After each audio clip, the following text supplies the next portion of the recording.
Well, if everybody's ready, we'll go ahead and get started. Last time, our party of characters, Dazis, Trash, and Floof, spent the evening with Dazis's friend and former colleague from his days traveling the seas. Um, and you all had a nice breakfast with him and his daughter, waking up to a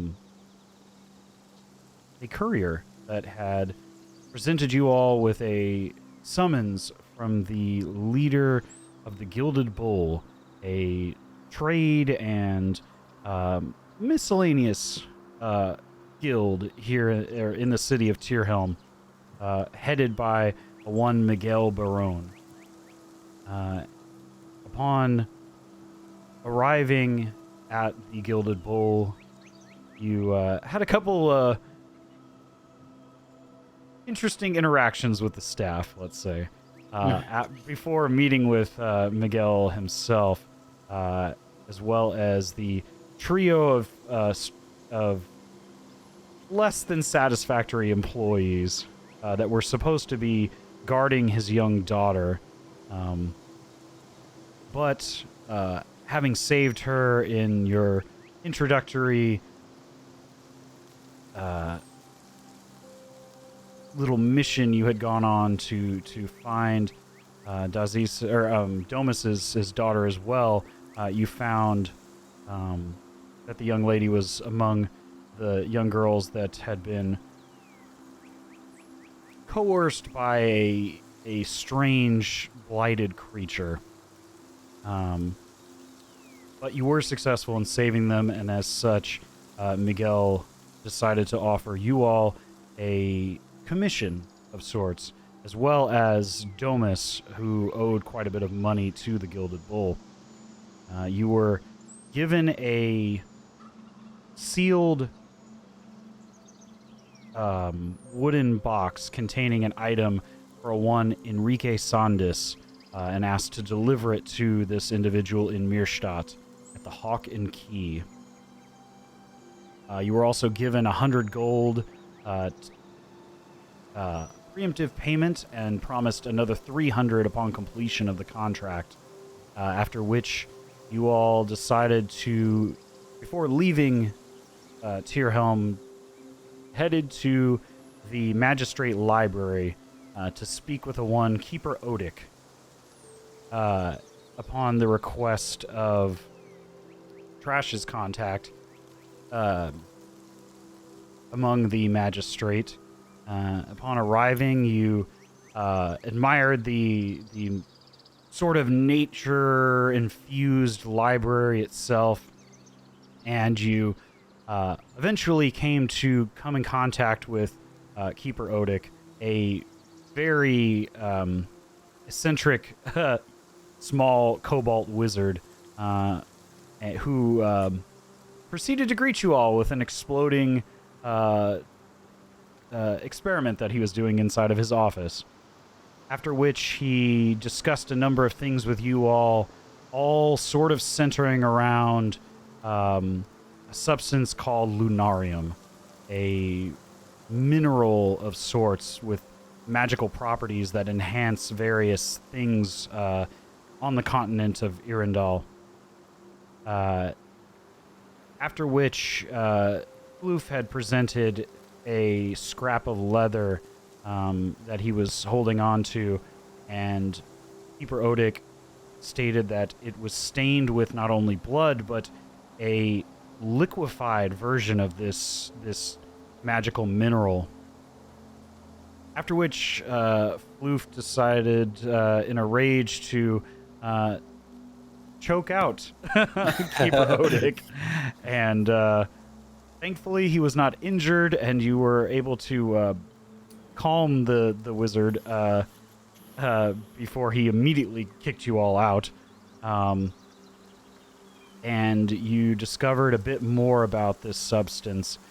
He brought out a very old tome of records dating back to the ancient Aelin Prima, the ancient race of elves that had, in conjunction with a number of other groups, founded the continent of Irindal, but have since vanished from the continent. Very few, if any, remain at this point that have any idea of what happened to the once major power on this continent. But you were able to glean a number of phrases. This ancient Elvish, even though Floof does speak Elvish, this is the equivalent of like ancient, or not ancient, but Old English. It is, even though one might speak English, it is a very, very old version of that. So you were able to kind of glean the 3 words blight, corruption, and cataclysm from the documents that Keeper Odic was flipping through, but he recommended that you all research further towards the southeast, where this mineral is harvested in mass in the Jamila dynasty.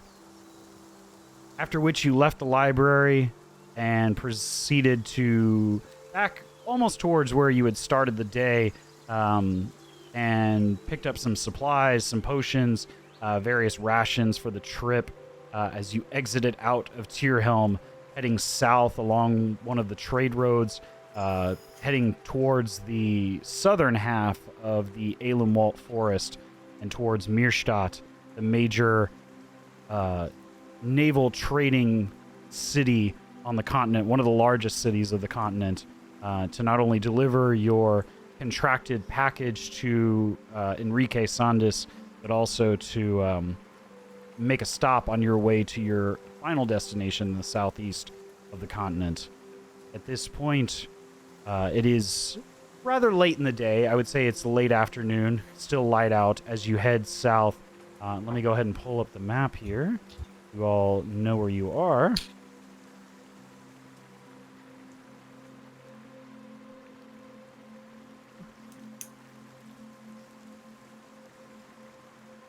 You all started your day in Tierhelm, and you are heading south along the trade road towards the Elenwald.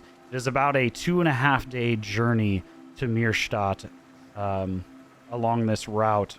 But at this point, you head south along the various trade roads, a heavily trafficked road in this particular area, as you see many carriages and carts moving back and forth along this route to the various farms in this area, heading towards the hills and the plains on the north side of the Elenwald Forest.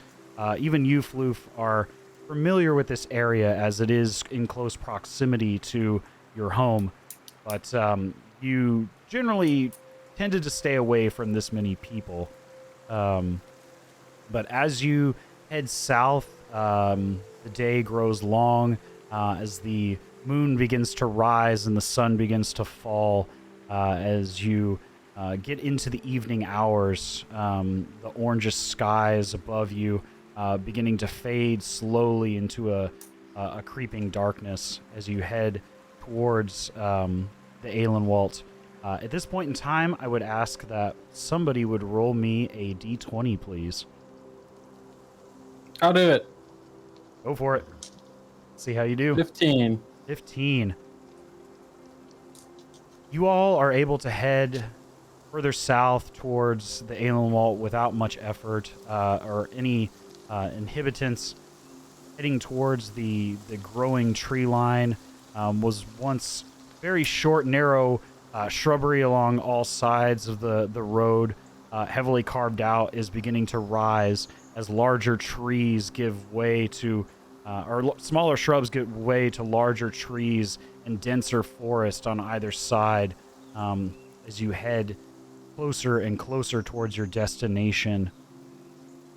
You notice, Floof, and I believe you would all notice this, but there are a number of traders going back and forth, various individuals of carrying along many different goods of different kinds. Some are heavily guarded caravans. Others are just simple farmers heading towards Tierhelm or down towards Mierstadt to pawn off their harvest in this time of the year.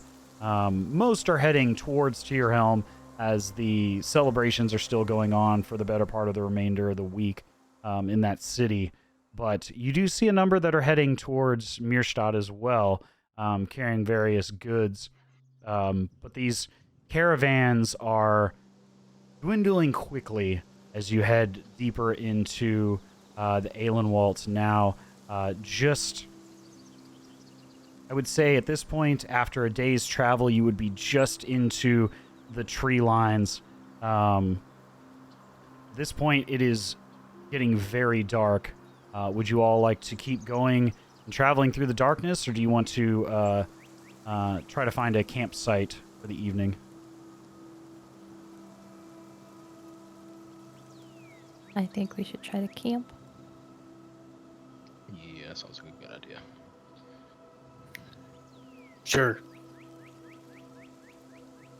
All right. If somebody would like to roll a survival check for me real quick to see if you guys can find a suitable campsite. I can do that.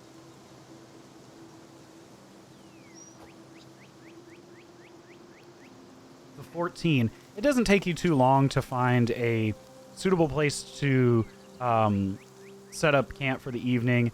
You're able to put together and find various dry brush and things to put together a stable campfire relatively quickly without effort. This, like I said, is a fairly well-known route towards Mierstadt. You hear the calming vegetation as wind passes through the large tree canopies around you now. You hear the various calls of birds of prey and the nocturnal various wildlife of the Ahlenwald moving through without incident. At this time, I would like, as each of you, although this is a heavily trafficked trade route, that doesn't mean that there aren't incidents, especially at night. So I'm assuming you all would take some sort of watch pattern throughout the evening as you're traveling. So who would like to take the first watch? I take late watch. I see well at night. I don't have a preference. Yeah, I can take first watch. Or Okay. Go ahead and give me a perception check if you don't mind, Crash.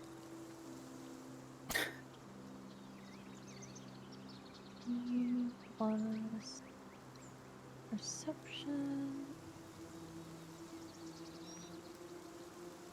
16. 16. The 16, you feel confident that there is no one of ill intent or nothing of ill intent coming close to you. You notice about halfway through your watch, you notice a pack of wolves moving on the outskirts of where you all are camping, but they see the fire burning in the middle of the campsite and decide to give you a rather wide berth, noticing, also catching glimpse of you seeing them very quickly, and they decide that it's probably not in their best interest to try to ambush well-prepared individuals. At this point, who would like to take the second watch? I am second watch. That is me. Okay, go ahead and give me a perception check, please.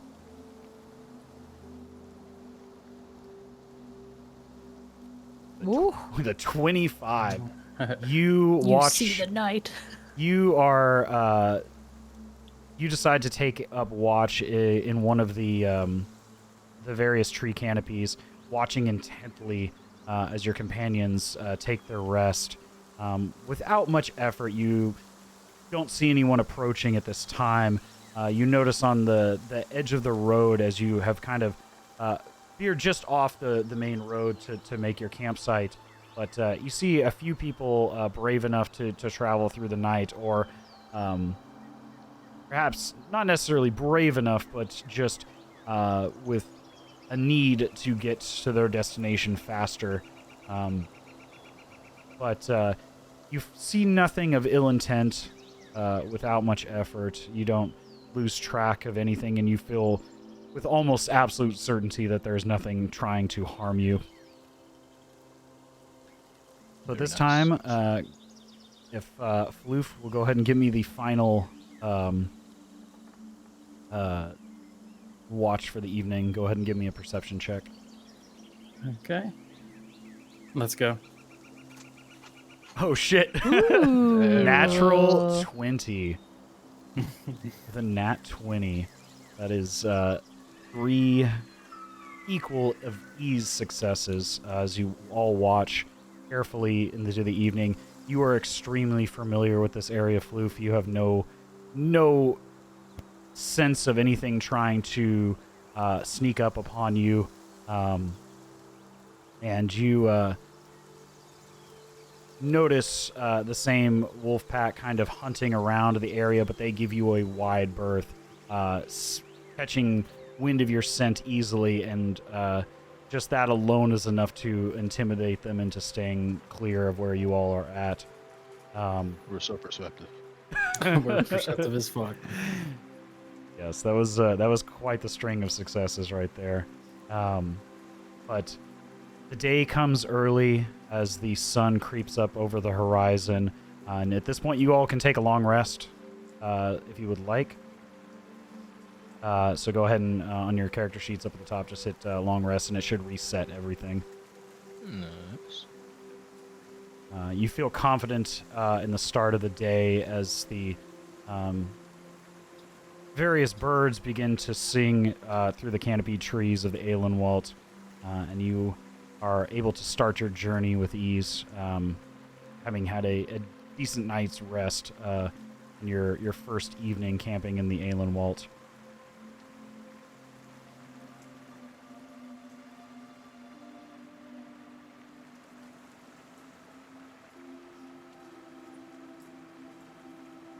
Alrighty. All right, when you guys are all ready, I'll go ahead and ask for one more as you head south towards along the trade road, I should say, that kind of runs parallel to the Prima River, the main thoroughfare through the heart of Irindal, one of the largest rivers. You hear it running smoothly beside you. At this point in time, it is not the rainy season, so the river runs a bit lower and also runs a bit smoother, if you will. There's not heavy rapids at this time, but you can still hear the movement of water as it travels along the road beside you. Several times you can see it with clear vision through the spreading trees, as this is a fairly common route. But if I can get one more D20 roll from someone, please. Okay.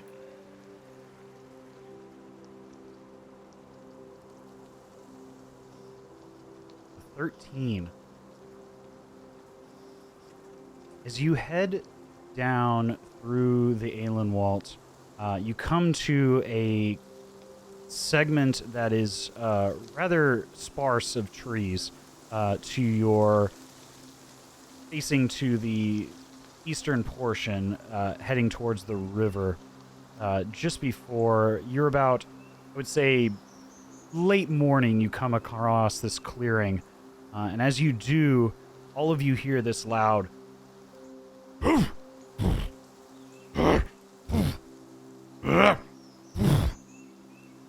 as this loud thudding of a heavy object keeps colliding over and over and over again in this clearing. And with Daziz, you would see this first with your high passive perception. you see a large four-legged creature. And you can also smell it from this distance as well. It has a very musky, heavy scent of mud and like a stench almost, just a heavy stench to this creature.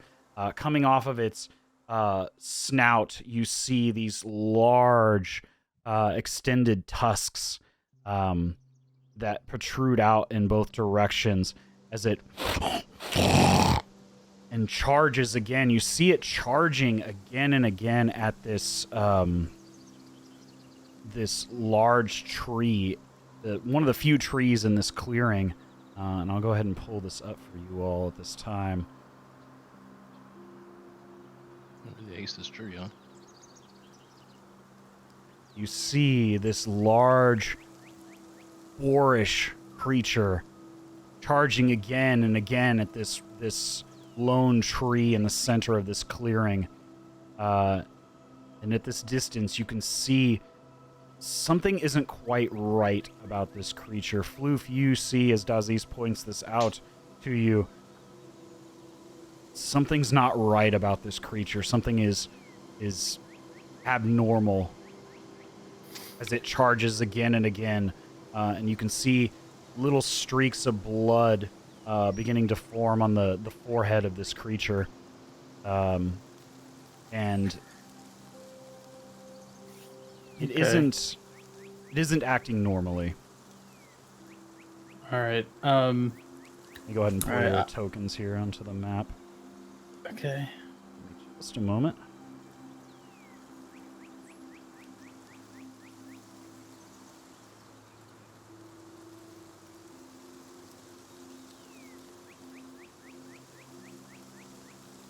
Y'all can kind of position yourselves as you would like here.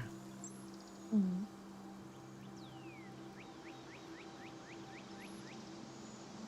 That's where we're coming from. Yeah, you would have been, as you're heading south, you would have been on the western side of this area in this clearing, and the river would be just off map here to the east of this creature. Okay. This is a large. At this distance, Floof, you can tell this is a large forest boar of the Aelenwald, and you are familiar with this creature. Okay. And is this a common creature? Or this isn't like a would there be more of these around, or is this like someone I'd recognize personally, or I just recognize like the species?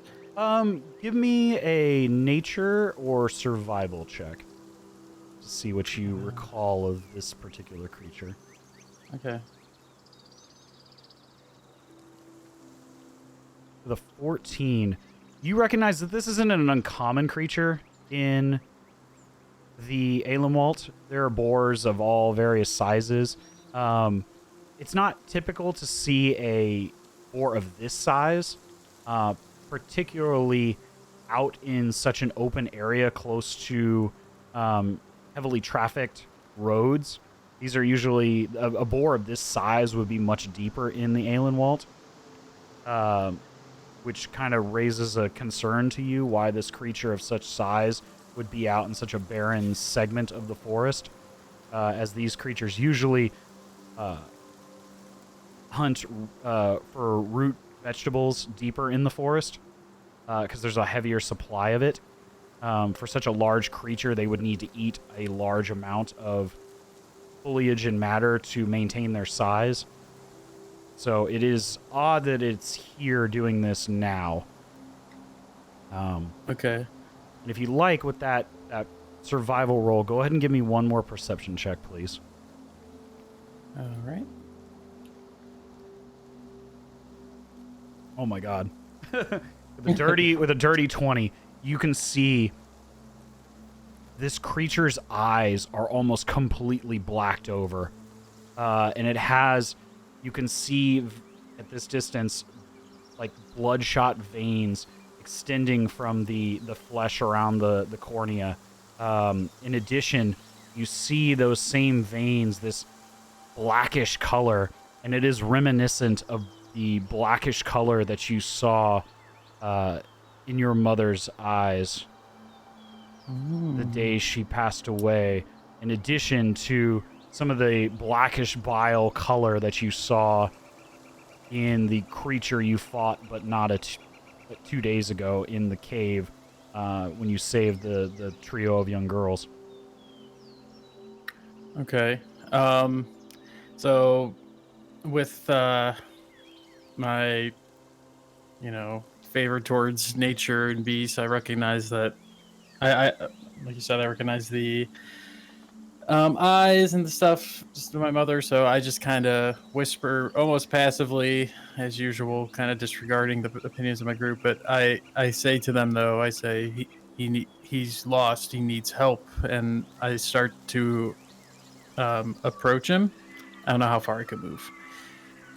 Right now, Can I we're not move? in initiative, so you could. Oh, but, sorry. Yeah, in a single moment, are you trying to be stealthy about it, or are you just approaching normally? I'm trying to get closer. I want what I'm gonna want to do when I guess the time comes. I have that animal friendship, so I'm gonna try to cast that on him if I get close enough. Okay. What's the range on animal friend? What's the range on the spell? 30 feet. 30 feet. So where he's at now is he's bashing his skull against the trunk of this tree. You'd 5, 10, 15, 20. You would need to be about here before you could cast the spell. And if you're trying to approach cautiously, I would need to have a stealth check from you. Okay.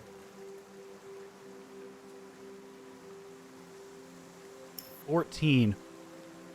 You approach deftly without much effort, as you are familiar approaching sickened animals and creatures that are extremely territorial, and you are aware that a creature of this size would be extremely territorial if it was threatened. So, but you are able to approach and get within that 30-foot radius to attempt to cast the spell. Okay. Then I will cast a spell. Okay. Go ahead and post that. You should be able to cast the spell, and there's a button in there that says display in VTT. Should be towards the... When you click on the spell, there should be a button that says display in VTT. So that way it puts it in our Roll20 chat. Okay. Would it be, when I hover over it, is it the little bee icon? Yes, I believe so. Okay. There you go. Animal friendship. All right, first level. So what? There should be a description of it as well. Can you read that off to me? Sure. The spell lets you convince a beast that you mean it no harm. Choose a beast that you can see within range. Must be able to see and hear you. If the beast's intelligence is 4 or higher, the spell fails. Otherwise, the beast must succeed on a wisdom saving throw or be charmed by you for the spell's duration. If you or one of your companions harms the target, the spell ends. Okay. You said it must be 4 or higher? Yes. If the beast's intelligence is 4 or higher, it fails. Oh, it fails automatically, or it just Yeah, doesn't work? I guess it just doesn't work. If the beast's intelligence is 4 or higher, the spell fails. Oh, okay. I'm sorry. It fails if the thing has an intelligence of higher than 4. Yes. Okay. I thought if it was lower than 4, it would fail. But okay. So you cast the spell. Let me go ahead and make a save for the boar. You said it's a DC 14? I think, yeah, 14. Attack/save is Wisdom 14. Wisdom 14. Okay, so it fails. As you reach out your consciousness to this creature, you feel the calming energies stretch out from your hand as they encompass the eyes and ears of this creature, it begins to slow as it sees and hears you hears you cast the spell as you speak out towards it, but it slowly begins to calm, and you have successfully cast animal friendship on this creature. It is not 100% non-hostile, but it is not hostile towards you at this time, as it looks out to you with almost remorseful eyes, and you see those same sort of emotions in the blackened pupils of this creature that you saw in your mother that day. As Okay. you see it at this distance, at this point, there is blackened bile beginning to drip out of the maw of this large boar. What would you like to do? I'm gonna wave my arm a little bit, gesturing towards Aziz and Trash, like implying that it's safe. I have the animal under control to some extent, and I turn to Trash and say, "Eyes like mother. What's wrong with him?" Uh, is there like a check that I could do to see if I understand what's going on? Yeah, you can give me either nature or nature. Yeah, give me a nature check. That seems the most appropriate. Okay. Um, that's 18. 18. With an 18, you can see the same sort of hints of remorse and the subtle hints of fear in the eyes of this creature. It is not well. It is. You can see now at this distance the dripping black bile coming out of its mouth and the bloodshot eyes leading into blackened corneas. This is a similar. You recognize the same sort of outer signs of sickness that you saw in that creature in the cave, in this creature, but far more pronounced than the creature you saw in the cave, as it seems to be it seems to be fighting with itself as it struggles to do anything it can to regain its composure.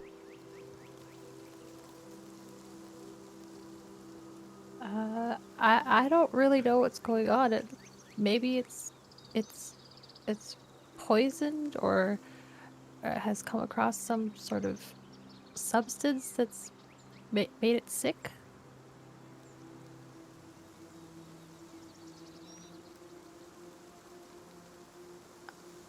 I don't know. I could try to cure him, but I don't know how to do much, and I'd have to approach him and I'd have to touch him. Can I do a check to see if I smell the lunarium or whatever the substance is that was on the piece of leather that I have?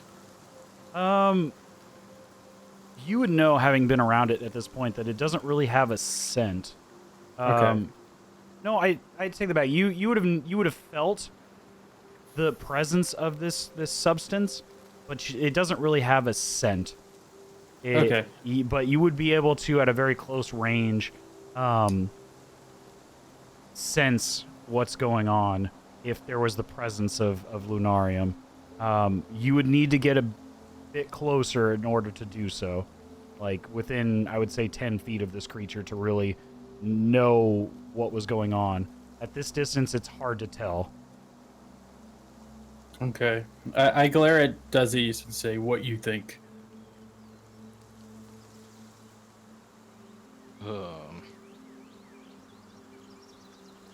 Maybe I'm not sure. Maybe the black vial might help us give us an idea of what's going on. But I don't know.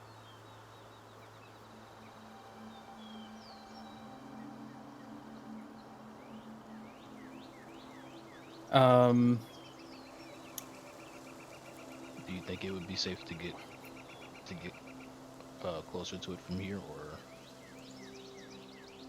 or? Based on the ability, I'm gonna suggest that I suggest that, like I'll say don't touch him. But I think we could get closer. Okay. Well, All right, I guess we after can you. cautiously approach. Okay. Okay. So who's kind of... Are you guys approaching the creature? I am. Yes. Okay. Give me an animal handling check with advantage as you are still holding concentration of the spell. Okay. You'll roll 2 d20s, add your modifier for that check, and you'll take the higher of the 2 rolls. All right. Roll 2 d20s. 17 and 17. Oh, wow. Good rolls. Thank you. And then that would be add wisdom, right? +4. So that's 21, right? Right. Unless you're proficient in animal handling. I don't know if you are. You would need to check your sheet under animal handling. I am not. Okay, so it'd just be your wisdom then, so +4, so it would be 21, so which is a very good roll. You're able to approach as you continue to concentrate on this spell. The creature you can see is visibly hurting at this distance. Almost like it's being... Like the whatever it's causing this pain is destroying it internally at this distance. As you see a mixture of blood and that same black vial, and at this distance, you sense that because this is such a large creature, in comparison to the ones that you encountered earlier, and that it is more of a bestial nature, you can sense that this thing is heavily contaminated with that same sort of substance that you encountered not only with the creature in the cave, but with your mother. Okay. You hear it. You hear the creature as you get closer. And it lets out this deep guttural breath. And as it does, you see just this thickened, congealed blood drip out of its mouth. And it's almost as if the blood itself is thickening for no reason, as if it's already left the body. Okay. I'm confused and lost and don't like what I'm seeing. So I ask for an opinion of disease and trash. Can he be saved?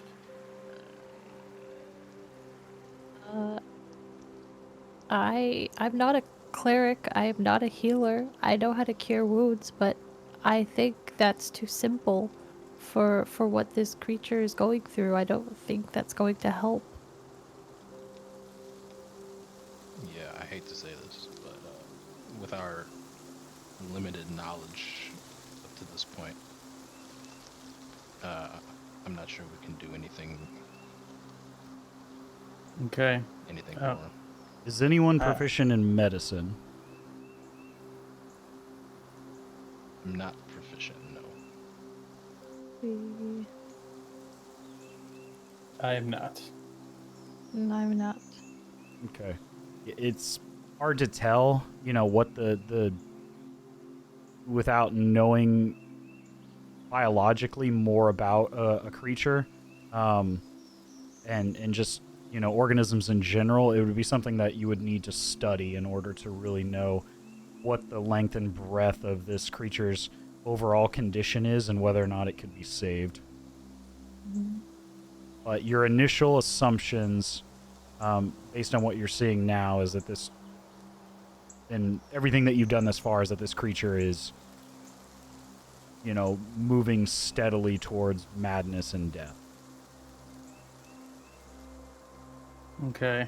I kind of I maintain some composure, but I'm obviously frustrated. I'm grunting and breathing heavily, and I say, "We can't leave him like this. We have to kill him."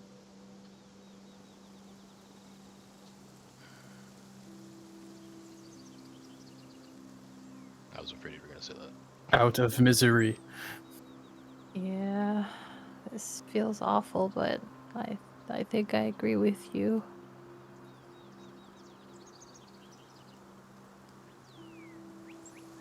Okay.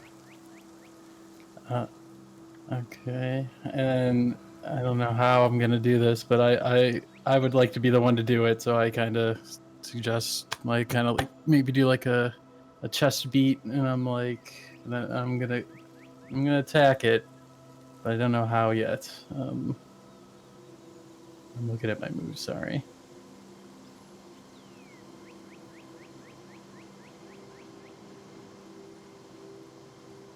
I guess I'm just gonna hit him with my club Okay. and hope that does something. Okay. Just one moment here.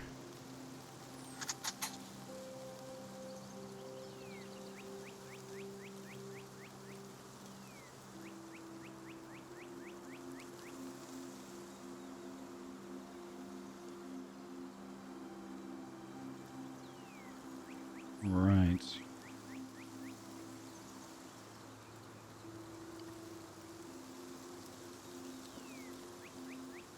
At this time, I'm going to ask everybody roll initiative for me, please. Okay. Floof, you can do so with advantage, as you're the one initiating this. Okay, so I roll 2 d20s. Yeah, same thing, and then you would add your initiative modifier. Which... 5, 15. Okay. Whatever that is, plus your dex mod. 15 plus 6 is 17. 6. Wait. Wait, what did I 15 say? plus 2 It should be plus your 6. initiative. So on the top of your character sheet, it says initiative, and then it should be a plus. Oh, okay. So 15 plus 2? Okay, so yeah, that makes more sense. So 17. Okay. All right.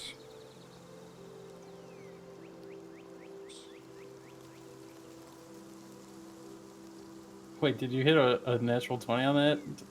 Yes. Let's go. Right. I didn't want to. I would rather you have been first in line, but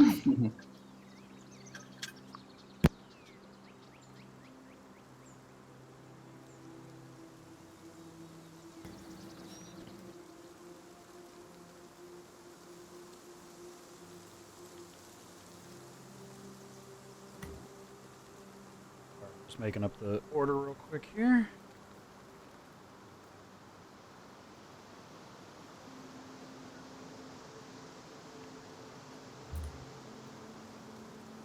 All right. First up, with that natural 20 would be Dazis. As you see him approaching to try to deliver the finishing blow, Dazis, you are first up in the initiative order. What would you like to do? okay. Well, let's see. What's the range? The range minus 20. Okay, so I'm gonna have to move up at least. Let's go ahead and move up. I guess the normal 30 feet. I'm gonna go at an angle. So let's go 10, 15, 20. I guess right here. Okay. So I'm not behind the tree. Well, the trunk itself is only about, I would say, about 5 foot wide, so it would really only take up like 1 square. So Okay. yeah, the canopy is wider than the trunk itself. Alright. Well, I guess it doesn't matter.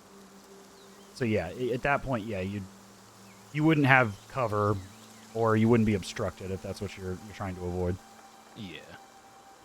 And so to not get too close to it, I suppose I'll use my ranged dart Okay. attack. All right. Go ahead and give me an attack roll, please.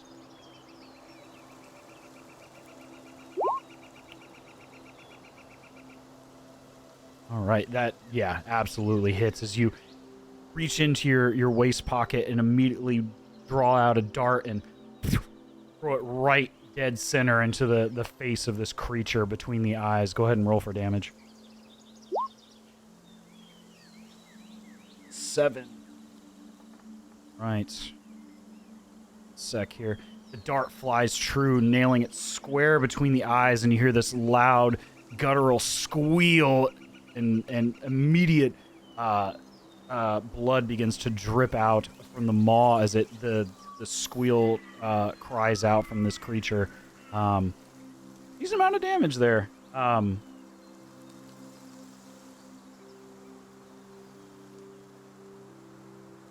right. As it turns towards you, but Floof, you were already in close. Or I'm sorry. Is there anything else you would like to do, Duzzies? No, I don't think so. Okay. With that, Floof, you are up. You see this dart sail into the creature's face, sinking deep into its flesh. What would you like to do? I look over at Daziz and give him an approving nod, and I walk up to the beast and lift my giant club up as hard as I can and swing it down on him. All right. For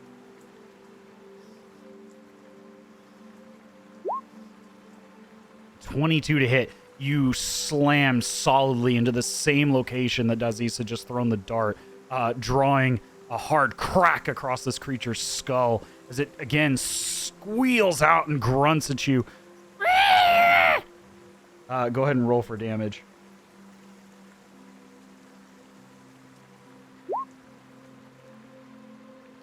Five bludgeoning damage. Okay. You feel a solid contact to this creature as this blackened, congealed blood begins to drip out from between its eyes as it shakes back and forth, its tusks swinging wildly. Is there anything else you'd like to do? I hope that this was a finishing blow, and I step back towards Disease and disengage. All right. At this point, the creature rears, as the spell is, as you attack this creature, the spell is dislodged from its mind, and its confused state, it shakes its sharpened tusks back and forth and stares at the two of you who assaulted it, losing track of any sense of reality, and begins to charge forward with the remainder of its strength. Let's see.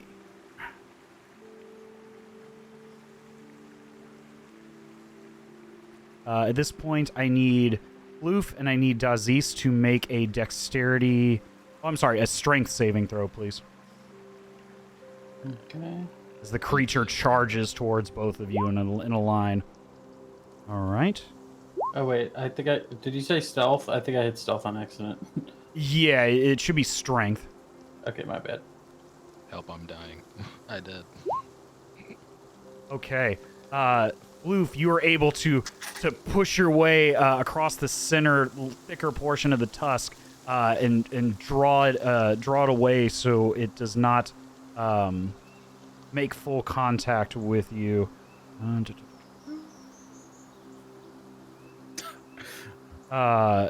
Oh, Disease. Rest in peace, my friend.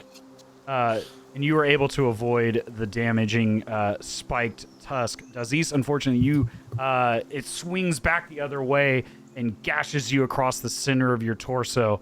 And you take... It's my favorite torso. only take 2 slashing damage, but you are knocked prone as the creature charges forward and ends up on the other side of you all. You are knocked prone, Duzzies. Oops. I've fallen and I can't get up. Let me go ahead and put a marker on you here. No, I don't want the one with the arrows in the back. Where is it? There's a prone marker. I know it is here. Darn it. They really just need to put text labels on these. I think that's the only one. So anyway, so you are knocked back just towards the base of this tree as this boar squeals out wildly and proceeds to try to turn around and looks like it's going for another strike again. But at this point, it is Trash. You are up. All right. I will try to bring out my crossbow and try to hit it. Okay. Show me the crossbow.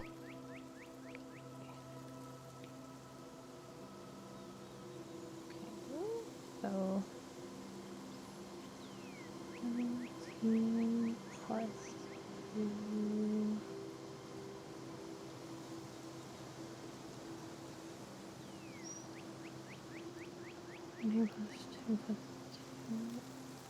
The 21?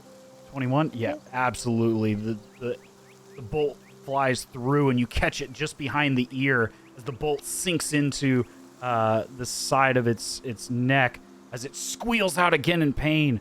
Go ahead and roll for damage. Ooh, okay. 5 plus 2, so 7. 7? The bolt sinks in deep as you again see more of this congealed black blood drip out from the penetration of wound. This creature is bloodied. It's a resilient creature. It is a large creature.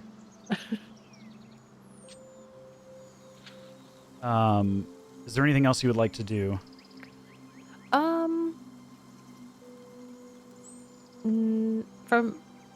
I think I don't have anything else to do, like in terms of like bonus action or anything. So I'll just hold my position from a distance so I can keep using my crossbow effectively.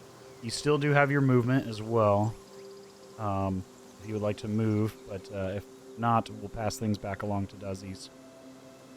Yeah, if anything, I'll just like move, I guess, a little bit closer, assuming that it might charge the other way or something. Okay. Maybe.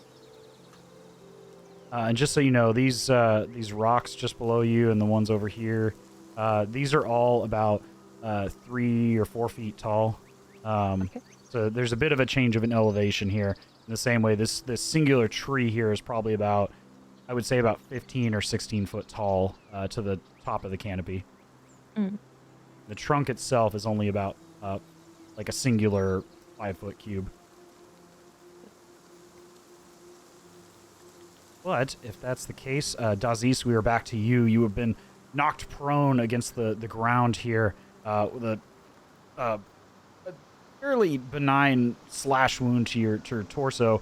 Things could have been much worse if Loof hadn't, pushed the other tusk in the opposite direction. But you are knocked prone. You'll need to get up. You'll have to eat about 20 of your movement. It's half your movement to get back up. Okay, will that provoke an attack of opportunity or no? No, not unless you move out of this creature's melee range. Okay, that's fine. Alright, well then in that case I'll get up. Okay. Alright. You still have 20 foot of movement, and the creature is right up on you as it's turning around to make another strike. Alright, I'll just attack it then. Okay. Since I'm right next to it already. And I will use...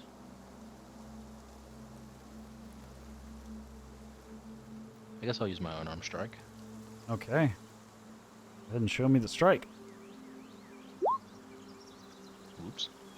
Unfortunately, a 10 is not enough as you drive your fist deep into trying to hit the temple of this creature as it turns.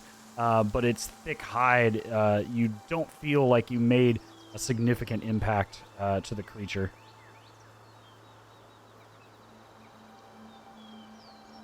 Is there anything else you would like to do? Yes, I'm going to.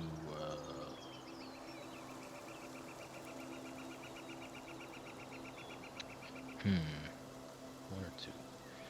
I'm gonna use an unarmed strike as a bonus action. Okay. You do have your key points now as well, some of your key monk abilities. Yeah, I think I'm gonna. You know what? Yeah, I'll use one actually. I was thinking about holding back on it, but I'll go ahead and use a key point, and I'll do flurry of blows. So I'll make 2 unarmed strikes. All right. Go ahead and go for it and give me the first one. 24 hits solidly as you miss the first strike, but come back around with your opposite hand and crush into the temple of this large boar. Go ahead and roll the other one, and then we'll roll the damage at the end. Okay.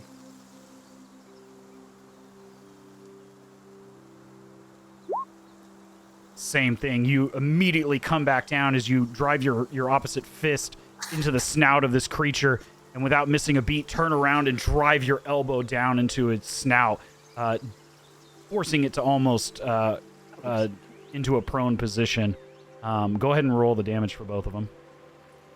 There's the first one, and then there's the second one. Let's go. Nice. Solid hits on both as you drive this creature almost to its knees. It is heavily wounded. You can see this blood pouring out. The creature at this point has lost all sense of reality as it is still swinging wildly back and forth, trying to fend off this assault. But you can see both Floof and Aziz at this distance. There is this strong sense of sorrow in what remains of this creature, as if it just wants this to end. But it seems like it's just not in control of itself. Is there anything else you'd like to do, Aziz?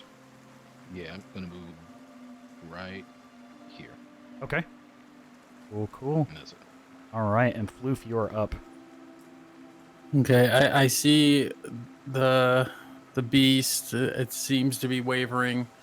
I walk up to it. I give a look to Aziz, suggesting, and I say, "Let me." Probably foolishly, but hopefully thinking that I'm going to be the one to deliver a final blow on this poor creature. And I raise my club over my head and once again attack it with my club. Okay, go ahead and give me the strike. 17 hits solidly as you come down on the same part of the skull. Go ahead and roll the damage.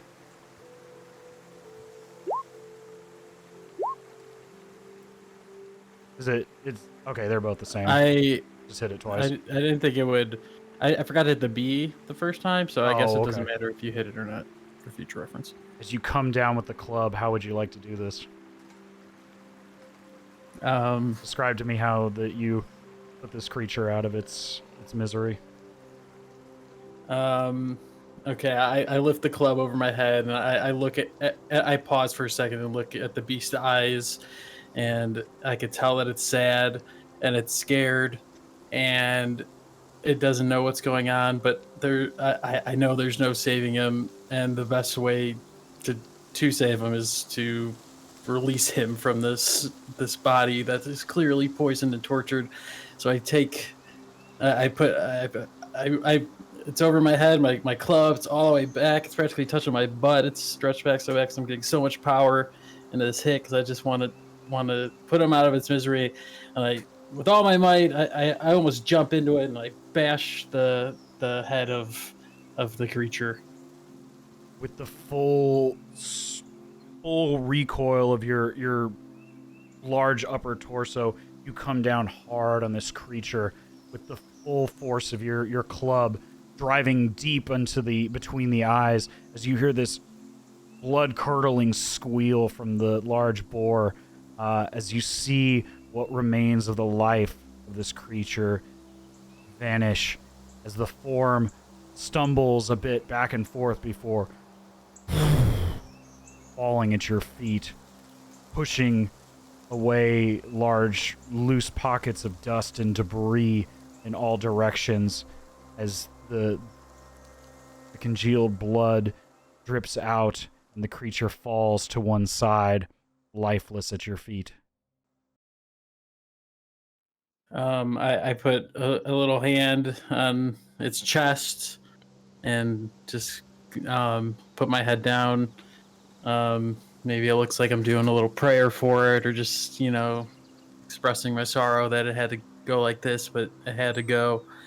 And I stare into the eyes that are blackened with this weird stuff, and I'm kind of traumatized, having flashback memories, and I'm just kind of paused there staring at those eyes. Aziz and Trash, what are you doing in this moment?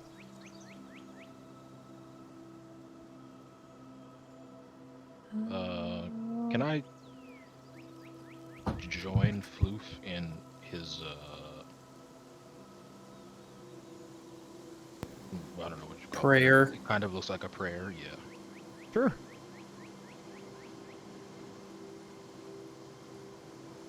You both Yeah, join I guess in. I can- I'm sorry, go ahead. I was just gonna say, I guess I can join them too and just have this little moment. Sure. Yeah, we are no longer in initiative, so anything you guys want to do, it's fair game. As you all join around this creature, can I get a group? You can either use nature or investigation, your choice. Or, I'm sorry, nature, investigation, or arcana, whichever you choose. But I would like a roll from everyone. Okay, I will go nature. Nature has failed me. You notice a very strong, awful scent to this creature, and that's about it. Oh, wow.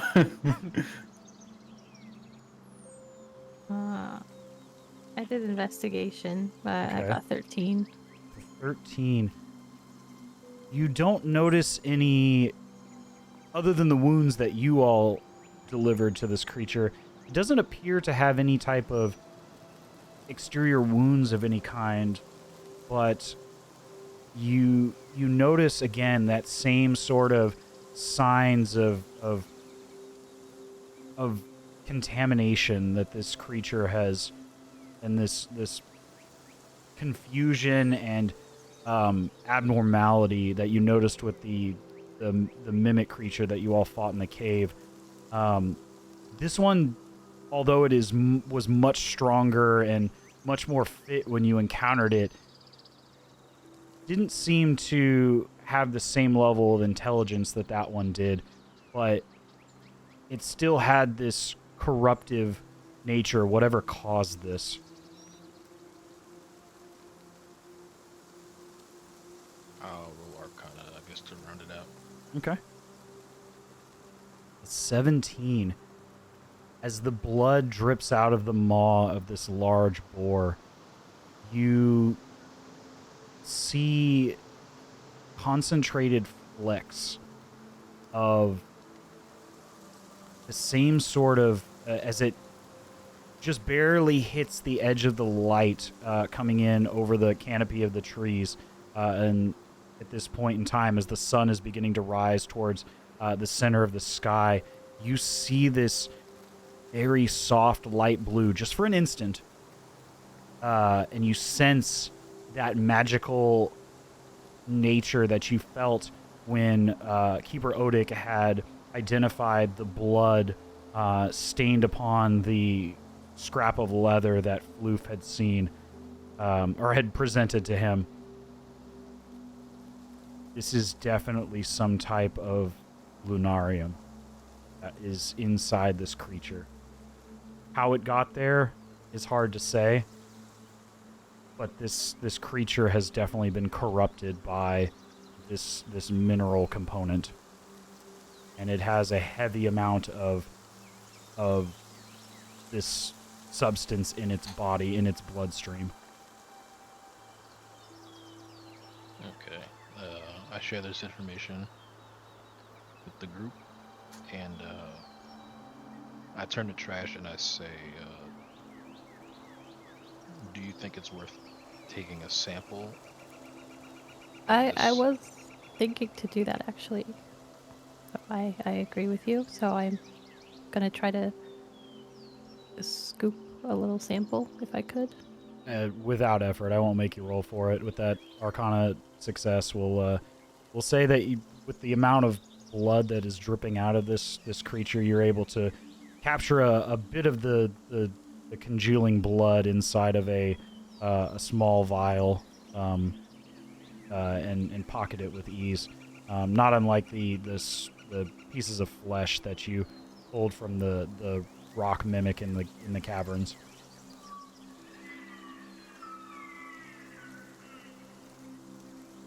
And as you're doing so, you see those veins, specifically around the eyes and the soft tissues, very much, beginning to blacken and stretch through the face, the portions of this creature's body that are not heavily covered in thick matted hair and debris. You see the outer signs at this close distance of this infection almost.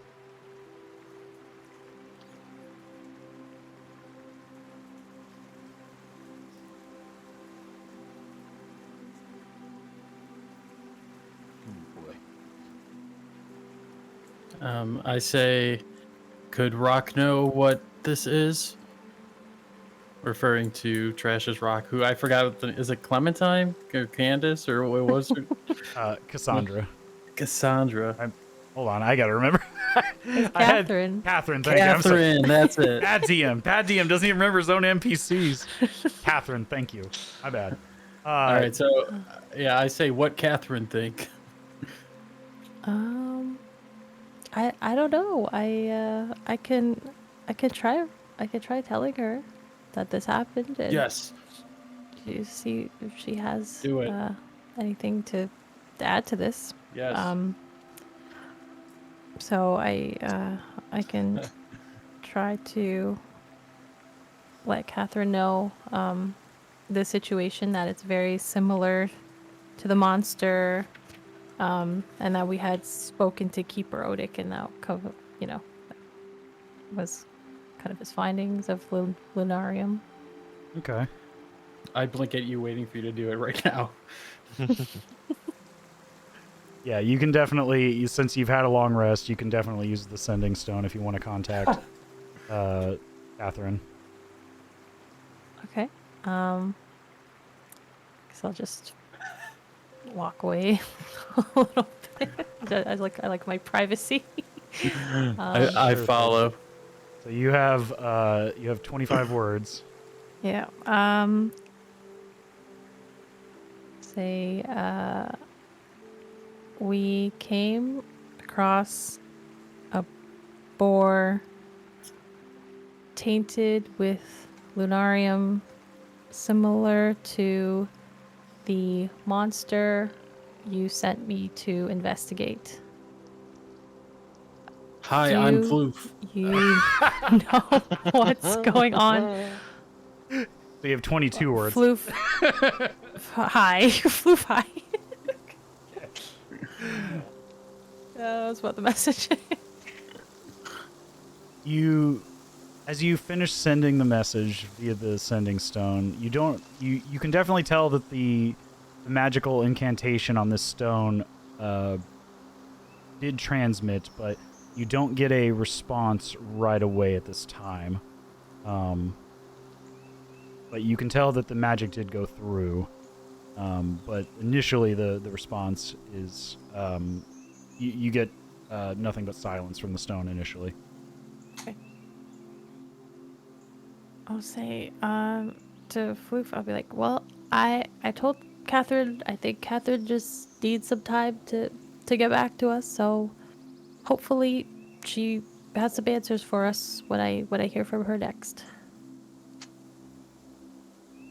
I'm not exactly pleased with this answer, so I just walk back over to the boar and look at it some more.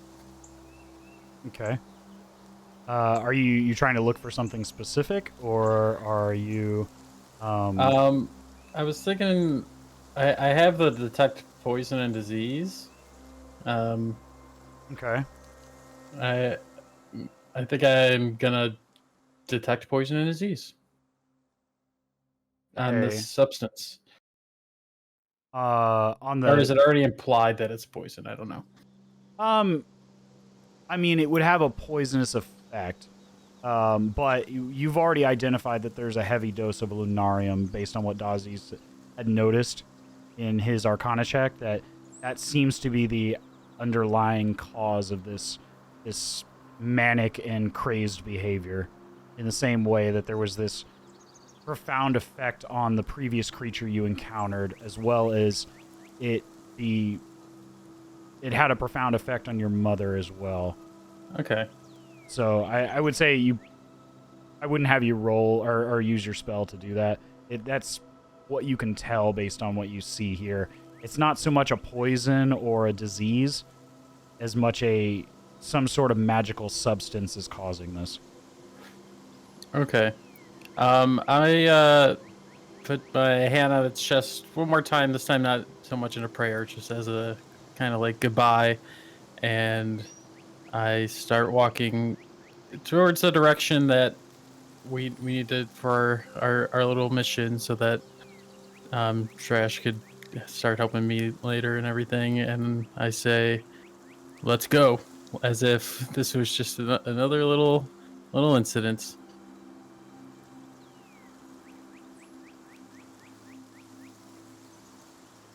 All right. Is there anything else anyone would like to do before you head back towards back towards the road? I say to disease, "Don't fall next time. Fight."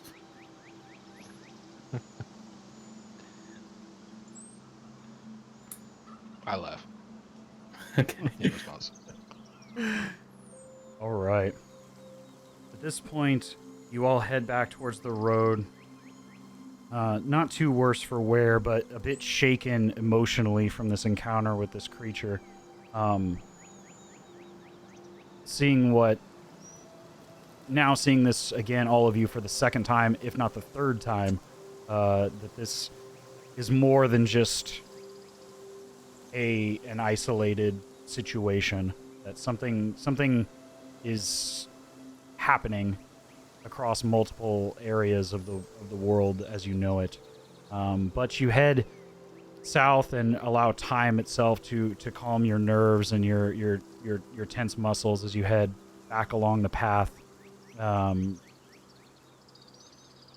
You see a number of various traders along the way. There's fewer in this segment of the woods as you're now deep in the Aelenwald forest. But you hear the rushing waters of the Prima River heading towards your destination. And in the distance you can see... one second, I'm going to pull them up here. All right.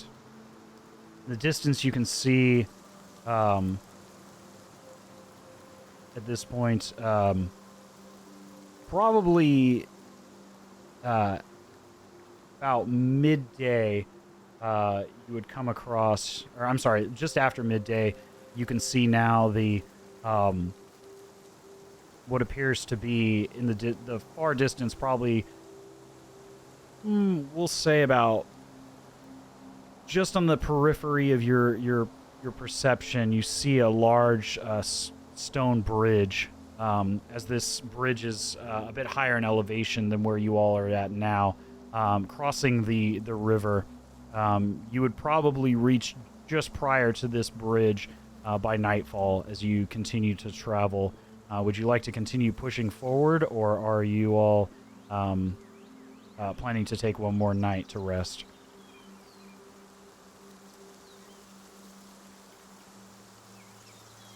I have little opinion on the matter because I'm good in the woods, but I recognize that these guys would probably rather sleep in a bed. I'm actually I'm okay with camping out for one more night. Yeah. We have, dark vision, and we can kind of hold our own, I think. Might be okay. I don't.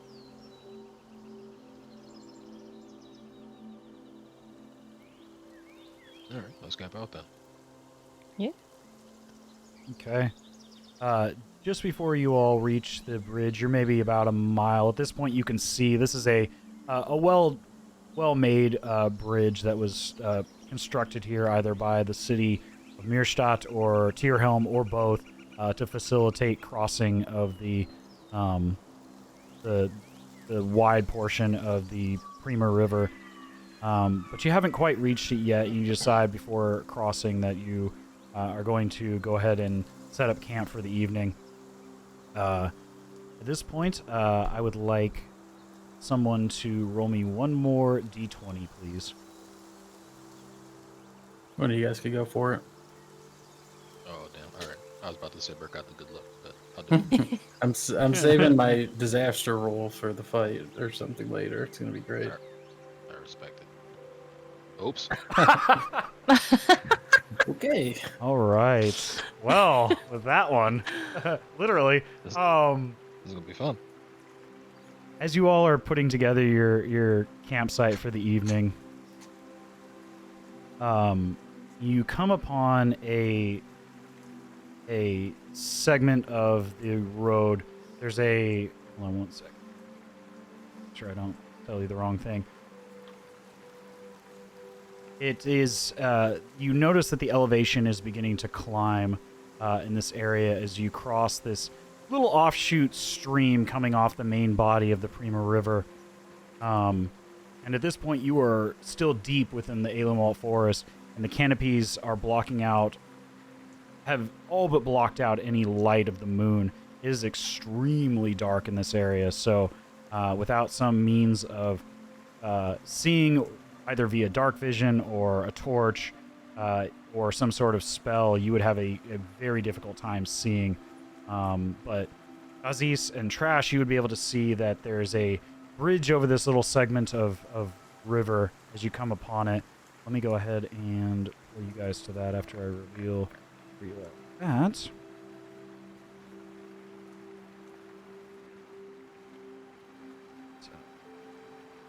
with your dark vision, let me go ahead and put this back.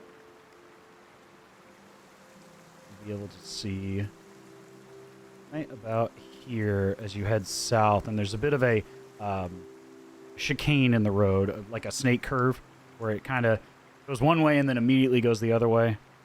You can see that the stream itself, you can hear it. It's very hard to see even with dark vision. Is as you're heading south. Let me go ahead and pull your tokens over here.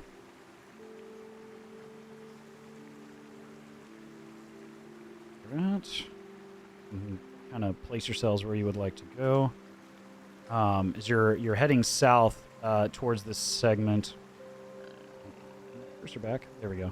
You can see just the edge of this bridge going over the stream, and you can hear it off to your right as you're heading south. So it would be the left-hand side of the map here, just outside of the range of your dark vision. Reveal that area here. Just on the other side of these trees, there's this steeper drop off into this creek bed, if you will.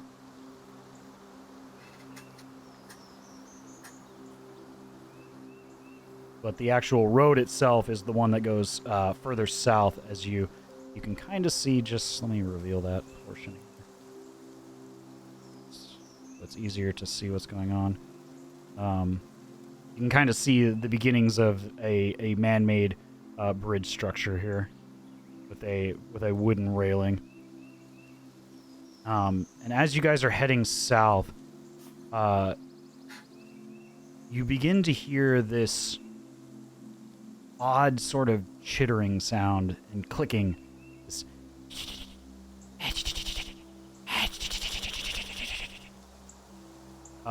in addition, who has the highest passive perception in the group? I would imagine it's disease. Of 16.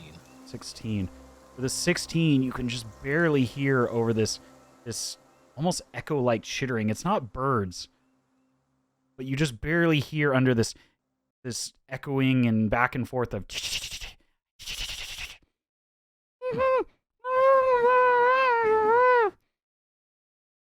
as if something's crying out and it's muffled.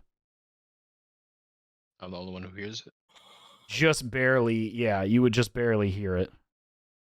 Can I tell which direction it's coming from? Is it coming from the south? Yes, it's coming south and just a little ways to the west. Okay. About southwest of your current position.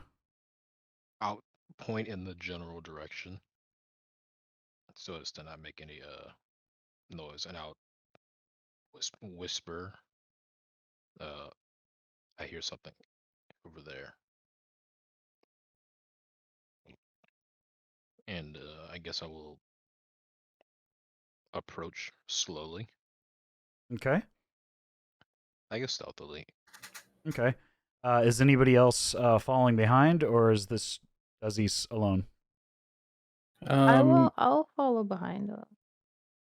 Okay. Yeah, I'm following behind too. And I also maybe raise my nose in the air, trying to maybe smell what's in that direction. Okay.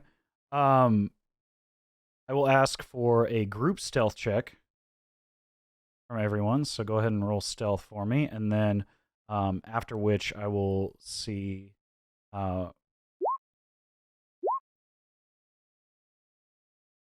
Stealth, right? Yes, stealth.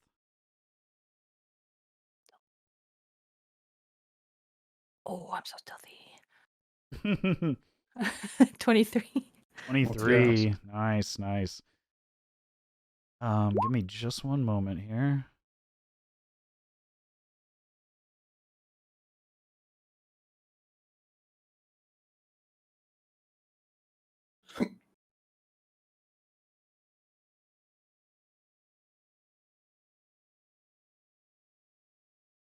All right. You all are able to successfully move further close to this bridge, heading, whoops, kind of just to the edge of this bridge here, Dazis and Trash. Right about this point, right as you get to the mouth of this opening of the bridge, you're beginning to hear now, Dazis, that chittering. Everyone at this point, you can hear it is just.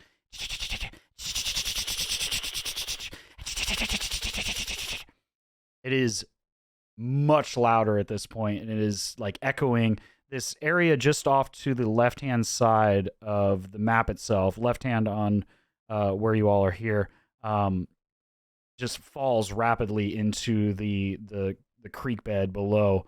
And from this distance, you can just barely begin to see. And at this distance, Aziz, you hear, and it is much louder, as clearly somebody is crying out in a muffled tone. And you see where you all are at right now, caught up in a blackened web. A small canine-like creature, and just above them, you see this 8-legged, almost humanoid creature making this chittering noise as it slowly begins to approach this small dog-like creature caught in the web. Just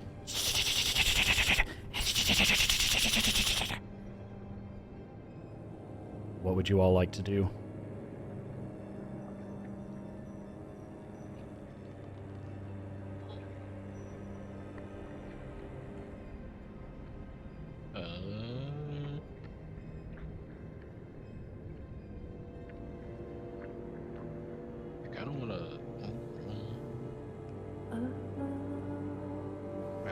continue to approach stealthily if I can. Okay. Go ahead and give me. Go ahead and Dazis, give me one more stealth check, please.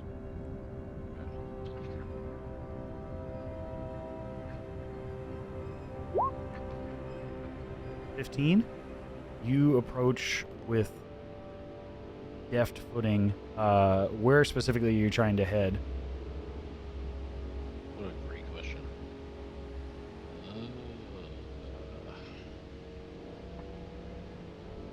I mean, I guess in this direction. I don't know how. So down to the base of the river from where you all are right now, you're kind of at the apex point, heading down at this point. You were kind of heading up, and then the bridge itself is kind of the apex elevation, and then it kind of falls as you follow this chicaning man-made path with guardrails on either side. But it's about a 20-foot drop down to where the river, or the creek is in this segment of the forest. So about here is the furthest fall. Oh, cursor's not working. So just off to the north of where your character's at, that's about a 20-foot drop. To where these two are at right now, it's about 15. To where the restrained dog-like creature caught in the web. And this creature right here is about, I would say, maybe 7 or 8 foot from the point of this guardrail. And it doesn't appear to have noticed you yet. Alright, so that... Oh, go ahead. I'm sorry, I just wanted to clarify. So that one creature we can see to the left is not entangled in the web. No, it seems to be moving quite easily through these webs. Okay. Yes, you can see it. It's hard at this, where you're at that distance. Dazis, you can see it much better. This creature looks like a 6 appendage or 8 appendage hybrid between a humanoid creature and some sort of arachnid. It has this greasy black hair that comes off the top of its head and 8 yellowed eyes on the face of its skull, and these large mandible fangs coming out of its mouth. And you see the fingertips, or what would be fingertips, on the end of these long, very gaunt appendages are clawed and look like they're designed to walk easily across these sticky webs. And it's got these little hairs all over its body, and it's heavily focused on this small creature that seems to be caught in its web. Is moving to... If I want to move here, would that count in the second stealth check that I made? Or... Yeah, I would say that's fine. With a 15, you can pretty easily... You're at this point not only behind this creature of where it's looking, or almost outside of its field of view, but it's also looking down while you're up above it. So unless you were to make a very loud noise of some kind, it wouldn't really lose focus on the creature it has caught in its web. Let me go ahead and reveal a little bit more as you guys are able to come around this corner here.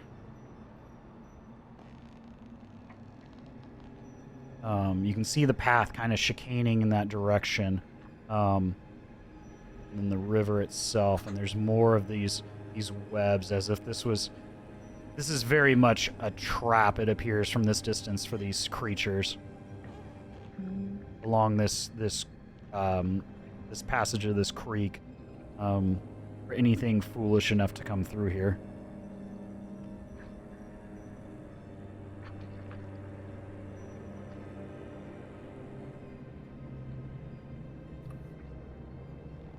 Could I tell if this is like a natural creature that's doing this, or can I recognize it as Like, should this thing be here in the woods or not? Give me a nature or arcana check. Your choice. Oh, nature. Okay. That roll, and at this distance, and the fact that you don't have dark vision, you can't tell a damn thing. Okay. You're just going off of what Trash and Daziz have barely managed to say without being, overly loud. So it's very Okay. difficult to tell. Oops. All right. Well, I can't see very well, so just slowly, or using my nose, I get close to the smelliest thing that I can, and it's trash. Right. As this is going on, this creature is moving closer to this creature, and you hear the little dog man person humanoid as the chittering gets, and you can hear almost the hunger at this distance, Daziz, the hunger in its voice. Oh. Okay. I want to look in my immediate area and see if I can just find like a rock or something to throw real quick. Yeah, easy Yeah, enough. I have You guns. look down. There's loose bits of stone and various rocks and things lying around, pebbles and things. About probably no more than fist size, but you're able to find something pretty easily. The Okay. bigger, the better. Okay. Yeah, 'Cause I will say. wanna- Yeah, you could find something about the size of a fist. Okay, and I want to see if I can throw it. While Uh, Daziz is doing this, can we move closer to be in range in case I Sure. need to? Yeah, if you want to move closer, go ahead and give me a stealth check. Okay. And we'll get back to what you were trying to do in a sec, Daziz. no worries. 17. 17, you move without incident, not alerting anything. Are you also trying to approach Floof? Yep. Okay. Sorry in advance. Let's see.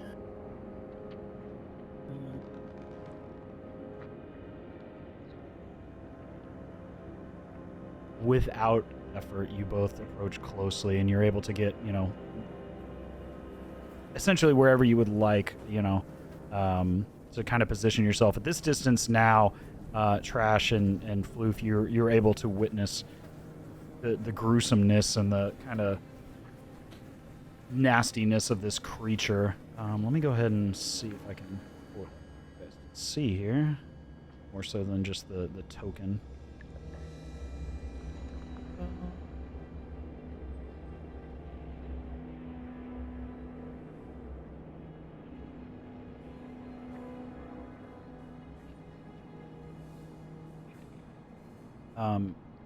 Floof, you're proficient in nature, correct?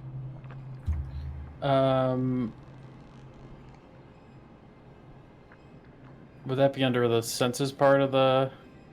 So under your abilities, you would see a little black dot next to anything that you're proficient in. So go down to Oh nature. yeah, and yes. Yeah, and then you would see.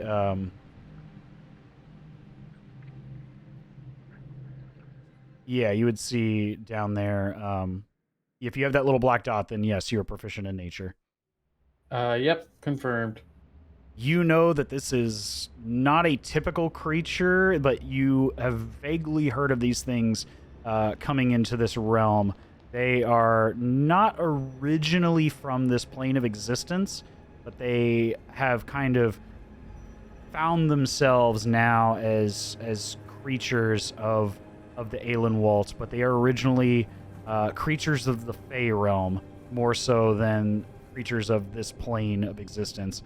If you'd like to give me a nature check, you can try one more time to see if you know exactly what this creature is.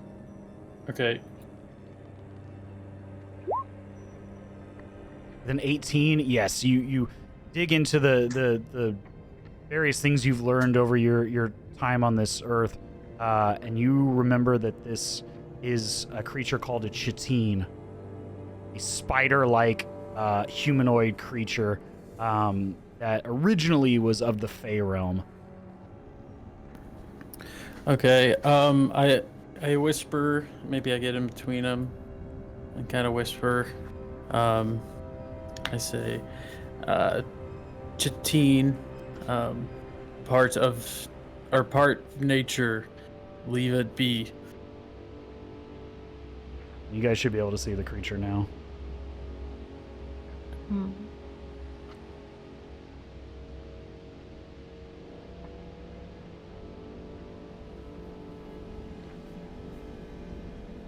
Okay.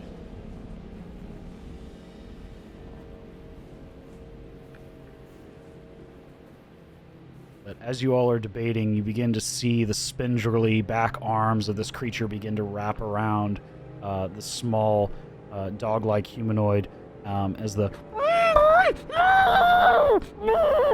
gets louder and louder as you sense the fear of this creature as this spider-like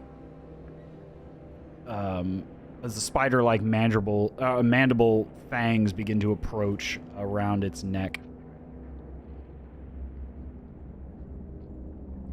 Okay. I will hand the fist-sized rock to Floof. And I don't know if whispering is a good idea at this point, but I mean, with your stealth check, I would say, and the fact that this creature is very much absorbed in its what appears to be its imminent mealtime, I would say you could easily whisper to each other, at least for a few more seconds. yeah, basically I'll just say whisper. I'll just whisper to him, draw his attention away, like throw the rock, essentially.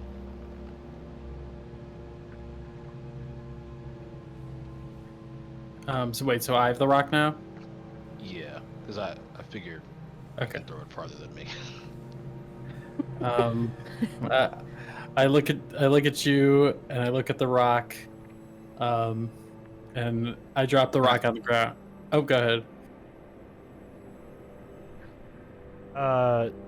So where exactly are you trying to throw the rock? Well, I was trying to throw it like southwest as far as possible. Okay. Throw it like to make noise in that general direction, so that maybe it will draw its attention that way, and we can save the humanoid creature trapped in the web. Southwest on the map, or so, Yeah. so somewhere like in this direction? Yes. Okay. Yeah. We'll go ahead and I'm gonna have, if Floof's the one doing it, go ahead and give me a general dexterity check. So up at the top, you'll roll is a d20 and then add your dex modifier to it. It's not an overly difficult thing because you're just trying to throw the rock. Okay. Let the record show that I wanted to just drop the rock and leave this be, but I decide to roll. So it's 12 plus 2, so 14. Yeah, you hesitantly throw the rock and lob it towards at this distance. Let me go ahead and reveal a little bit here. You guys can see kind of what's going on over here. Reveal, not conceal. Yeah, you kind of throw it in this general path over here. Go ahead and give me a deception check with advantage.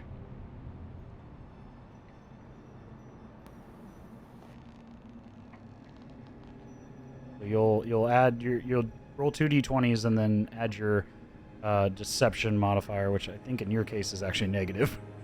It is. I'm doing it here though. Oh my god. Well, you have 2 more rolls. Oh. Or you have 1 more roll, I'm sorry. So you roll 1 more d20 for deception. Oh my god. Oh, Lord.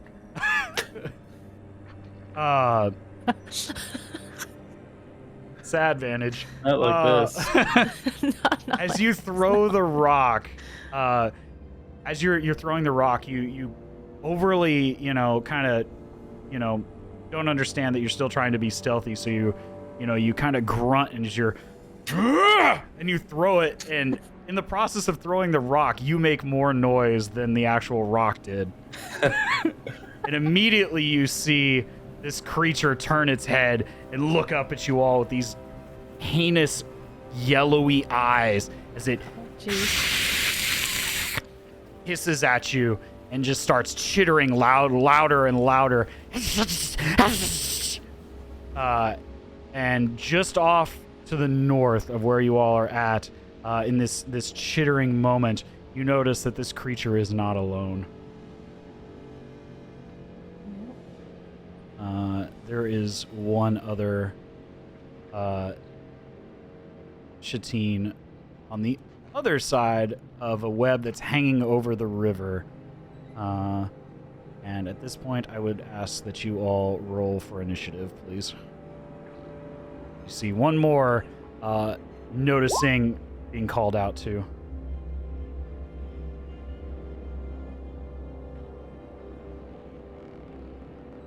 Right, so Loof's got an 18.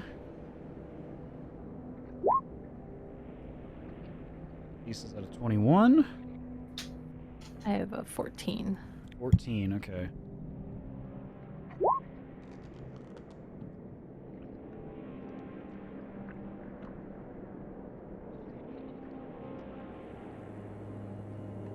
Right.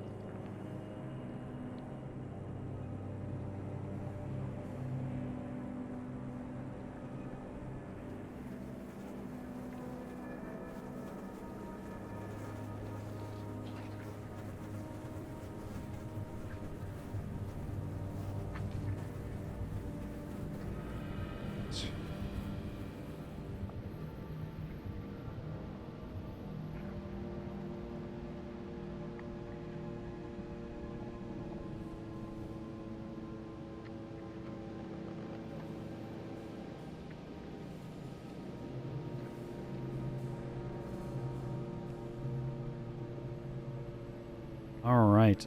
With that, Dazis, you are first to react as you almost kind of facepalm when you hear the loud grunt coming from your companion when he goes to throw the rock. But you are up first. Both of these creatures are now staring up at you all. Okay. Well, it's still chilling in the web, so I'm not going to hit. Okay. So I guess I will use my dart again. All right. Go ahead and roll. Show me the dart. Or I guess I should say use another dart. Okay.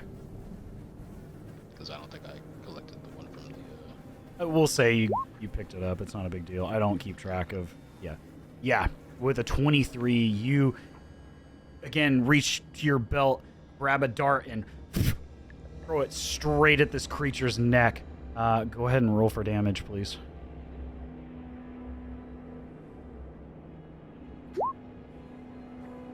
Six. Right? You see it sail in, and you hear this loud as the dart sinks into this creature's neck. Pretty substantial blow to this creature.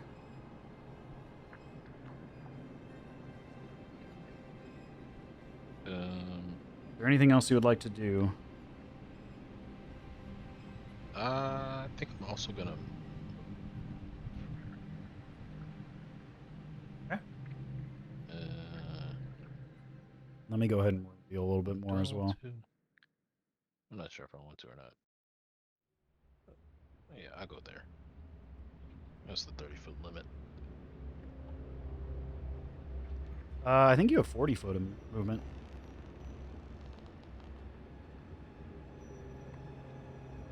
Oh, you may be right. Yeah, because you're a monk. You get a buttload of movement. Alright, well, I'll go 35. Okay.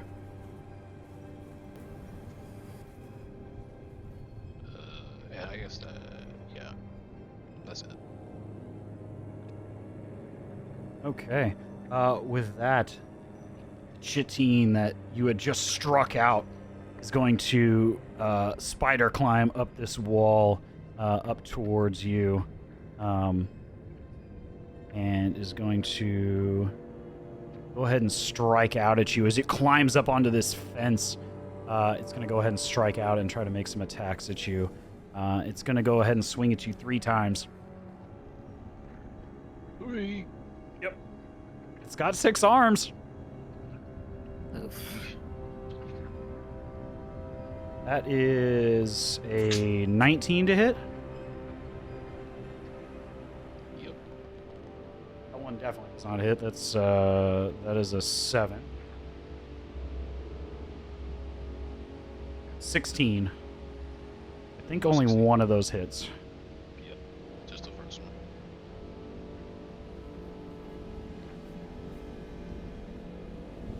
You take 4 points of slashing damage because you manage to deftly dodge 2 of the claws, but one of them catches you across the shoulder, digging in deep, and you feel this awful hairy, arm try to drag you back, but it is unsuccessful. And at this point, Floof, you are up. Okay. When he threw it and the thing started charging at him initially, I whispered to Trash and said, "Not our business," and had my arms crossed, like I didn't want anything to do with this. But I saw Taziz get attacked, and I do recognize him as part of our little clan here. So I instinctually rush in to help him, and I think with 30 move, that's 5, 10, 15, 20, 25, 30. Yeah, you'd I'm be able right to here. easily get in melee. And I called Aziz an idiot, and then I swing my club. Okay, go ahead and show me the club. The 22, you swing hard into the chest of this creature, slamming against its rib cage, and you almost hear like a loud crack of bone below this hairy, fleshy surface. Go ahead and roll for damage. The 6, okay. You feel bones below this hairy surface begin to break as it and almost falls back off of the railing. It is bloodied. That's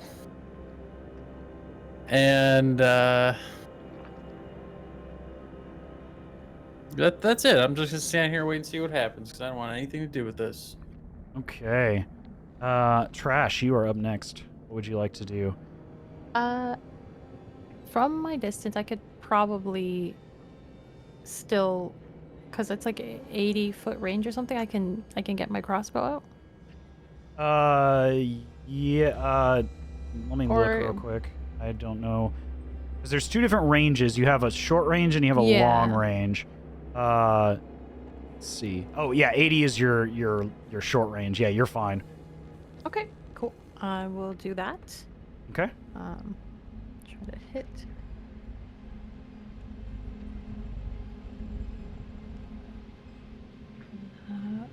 Plus 4, so 19. 19 more than hits as the bolt sails out towards this creature, and drives deep into its side. Go ahead and roll for damage. Okay.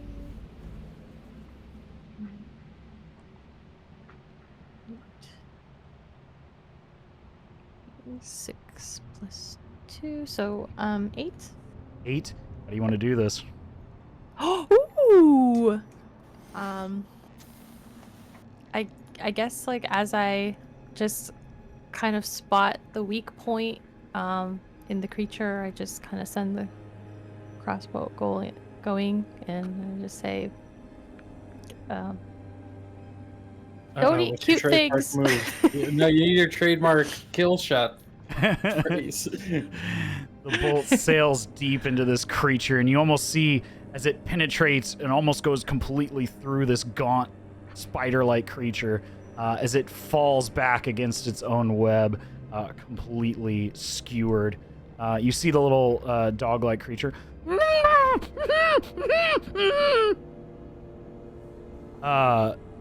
Is there anything else you'd like to do?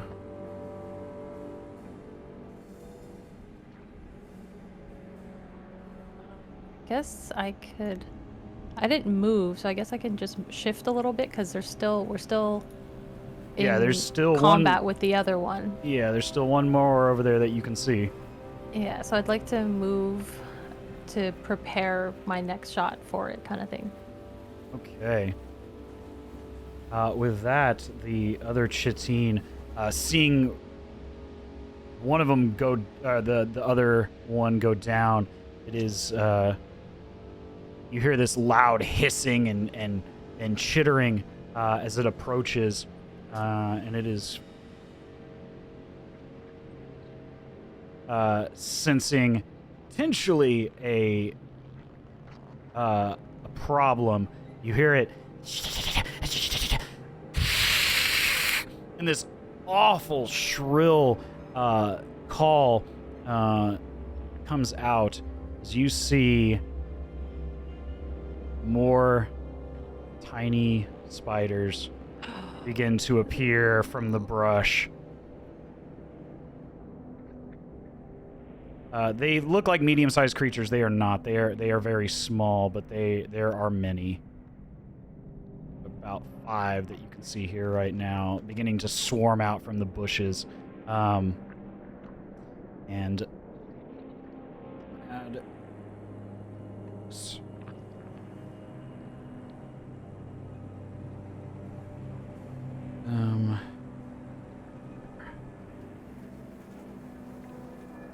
they are not attacking this turn, but they are there. With that, Dazis, you are up. Okay, remind me of these elevations again.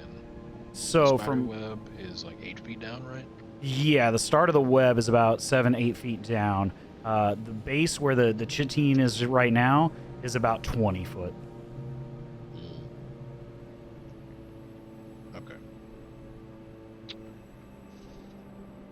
And these spiders that just came out, are they moving in Yeah, a they're particular direction?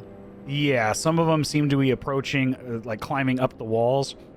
This one over here by trash is maybe 10 foot down. This one's about 15 down from where you're at right now. And these ones are kind of at the base of the web that came out of the bushes. Closest one to you would be the one that's just north of trash right now. And the chitine is about 20 foot down. Okay, and specifically are the 2 that are closest to the humanoid creature, are they moving more towards us or more towards the creature that's trapped? These 2 are moving. It appears right now they're just moving up. It's hard to see at this distance with the elevation and even with your dark vision. They're such small creatures, it's hard to see exactly what direction they're going. Okay.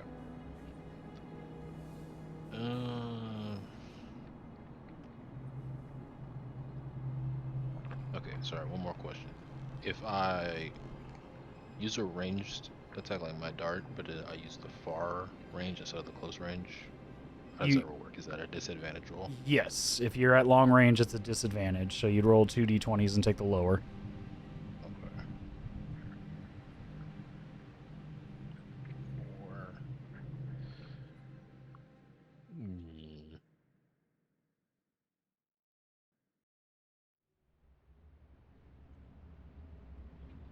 Okay. You still add your modifier. You're rolling at the lower. Yeah. Okay. I'm gonna try to attack the chitin with Okay. my dart. Which would be a disadvantage roll. Let's see.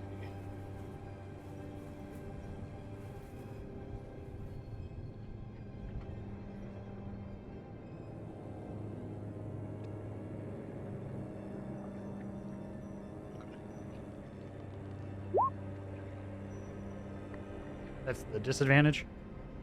Yes. Even with the disadvantage, you still manage to sight in on this creature managing to muster your focus even at this range, and it does hit. So go ahead and roll for damage.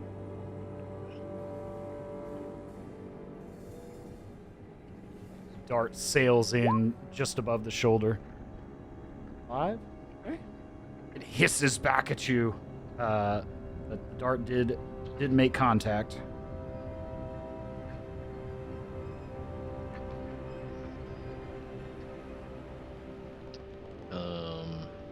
And then I'm gonna move again. Okay. I want to try to draw his attention away from where all the other spiders are going, which is generally towards us. So I want to see if I can.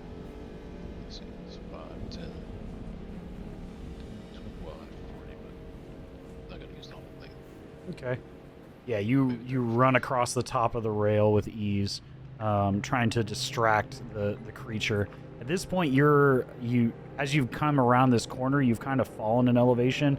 At this point, you're maybe only, this drop right here is maybe only like 10 feet down to the surface, because it falls from the point where Floof is to where you are now. It's about a 10-foot drop in elevation.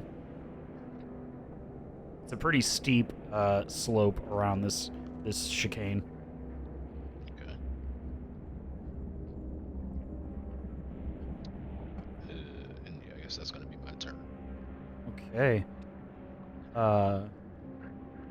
It's no more. So, Floof, you are up.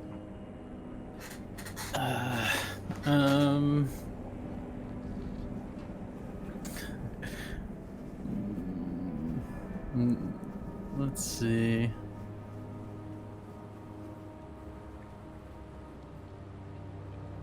I'm gonna follow towards Duzzy's. Just because I want him to be safe, but I'm not. I still don't think we should be getting involved in this situation. It's not any of our business. So I come right next to him, and I lean on this barrier with my arms and just watch. Okay. Okay. I'm imagining Floof looking at me with like a disapproving look. And I'm looking at Disease with a very approving look. Yeah, like look what you've gotten yourself into. See what happens. Exactly. All right. Well, if that's your turn, then. That's it. All right. Well, at that point, all of our little baby spiders here are gonna move. This one is gonna come up on you, Trash. This one is gonna try to approach, but with me, can only get about there, but not too far off. These two are gonna come up towards. This one can just barely get up to you, Floof. And then this one, let's see. It is going to go towards you all as well, but it can only get about there. Or about, I'd say about there, trying to climb up the wall. And one of these is going to go after you, Trash.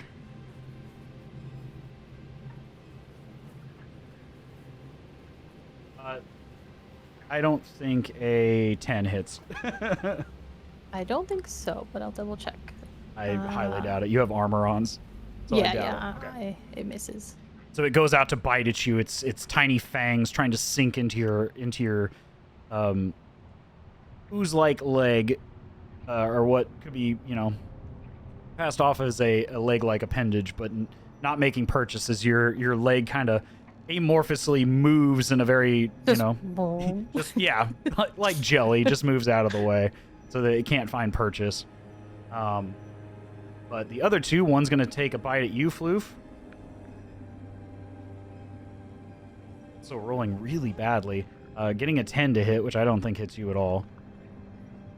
Nope. I blink Okay. at the spider. You blink and just kind of move out of the way as if you're about to stomp on it. The other one's gonna swing at you, Duzzy, or bite at you. These things can't hit a broadside of a barn. Yeah, it misses entirely. As you definitely, just dodge out of the way as if, this is a cockroach, skittering up to you, less so a spider. And at this point, that is all they had. Trash, you're up.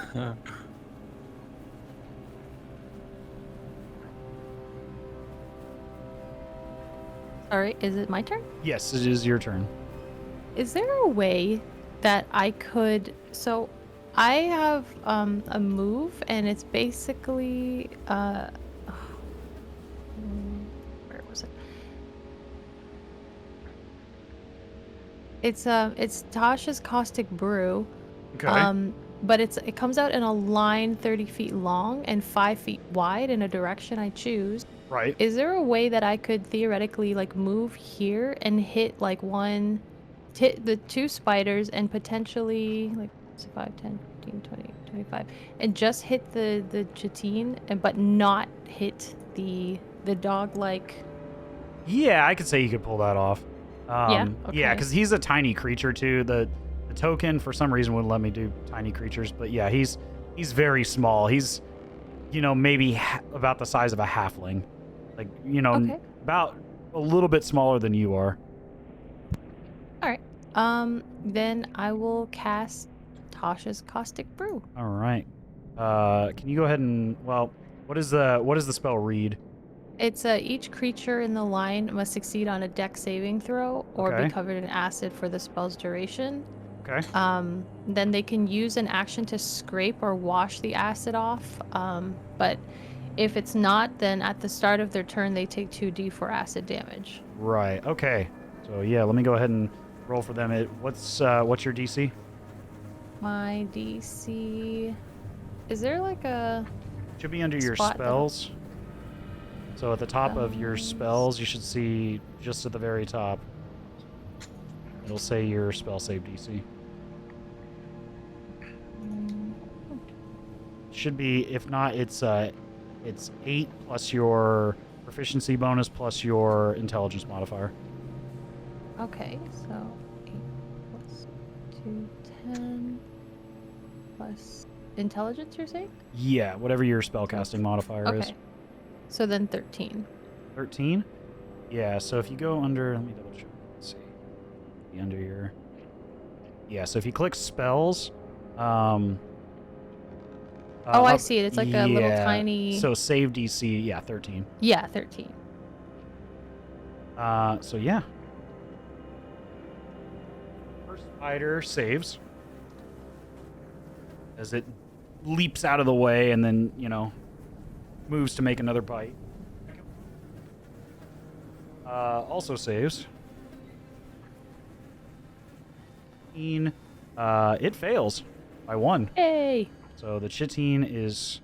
I'll go ahead and put a marker on it so it is covered in acid as the line shoots out and smothers this creature in acid. Is there anything else you'd like to do? I don't think there's anything else I can do.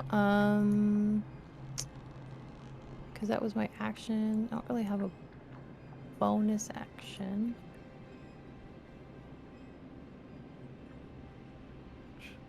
And then if I move, I'd probably take an attack of opportunity. So I guess I'll just stay put.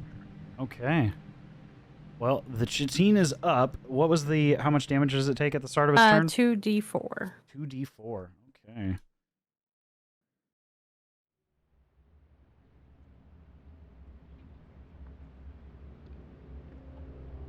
It's just straight up 2d4. There's no additional plus There's to it? there's Okay. no additional modifier. Okay. The acid sears into its flesh and it's angry. It's not happy about being covered in acid. To remove the acid, does it needs to take its action and then succeed? Try It to needs succeed. to take it. It doesn't have to succeed. It just says Just has to burn that it has to use the action to wash the acid off. Okay. So basically, just burns one of its actions. Okay. So it just can't. It doesn't have to remake the save DC though. No. Okay. All right. Well, if that's the case, then he's going to burn his action, and then he's going to...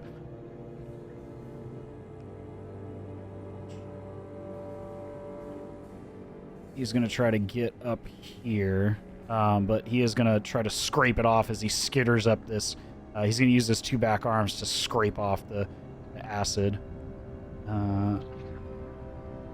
As he climbs up the web in your direction, having been covered in acid by you.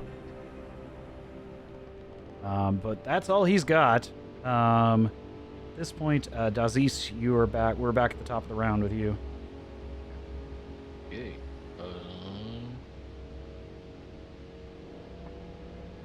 So let me ask this: when Floof took a short rest earlier, was that a short rest for all of us or just for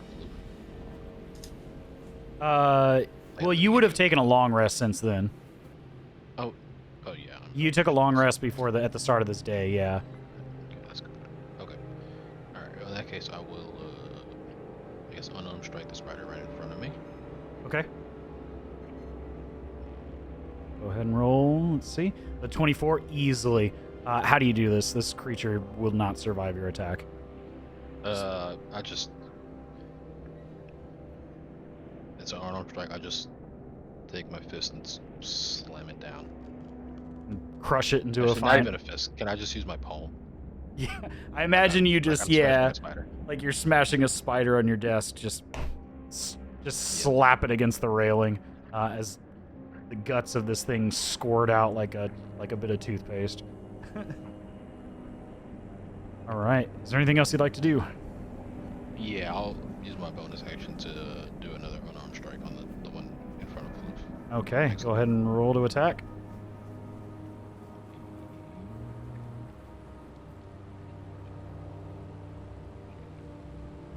14 just hits.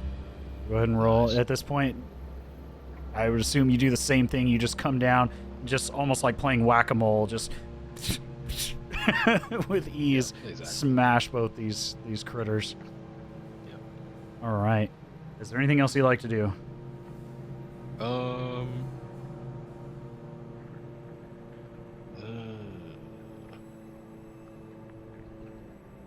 I mean, since the kite moved, I kind of want to move over to the kite again. Okay. Yeah, you could But I definitely do that. I guess I don't want to go like directly in front of the spider, because then if I move in and then out, provoke an attack opportunity. So, 5, 10, 15. So as then I get next to it, 30, 40. I guess that's as close as I can get. Yes, yeah, because you couldn't dash because you already burned your bonus action. Yeah. All right. With that, then, Floof, you are up. Okay.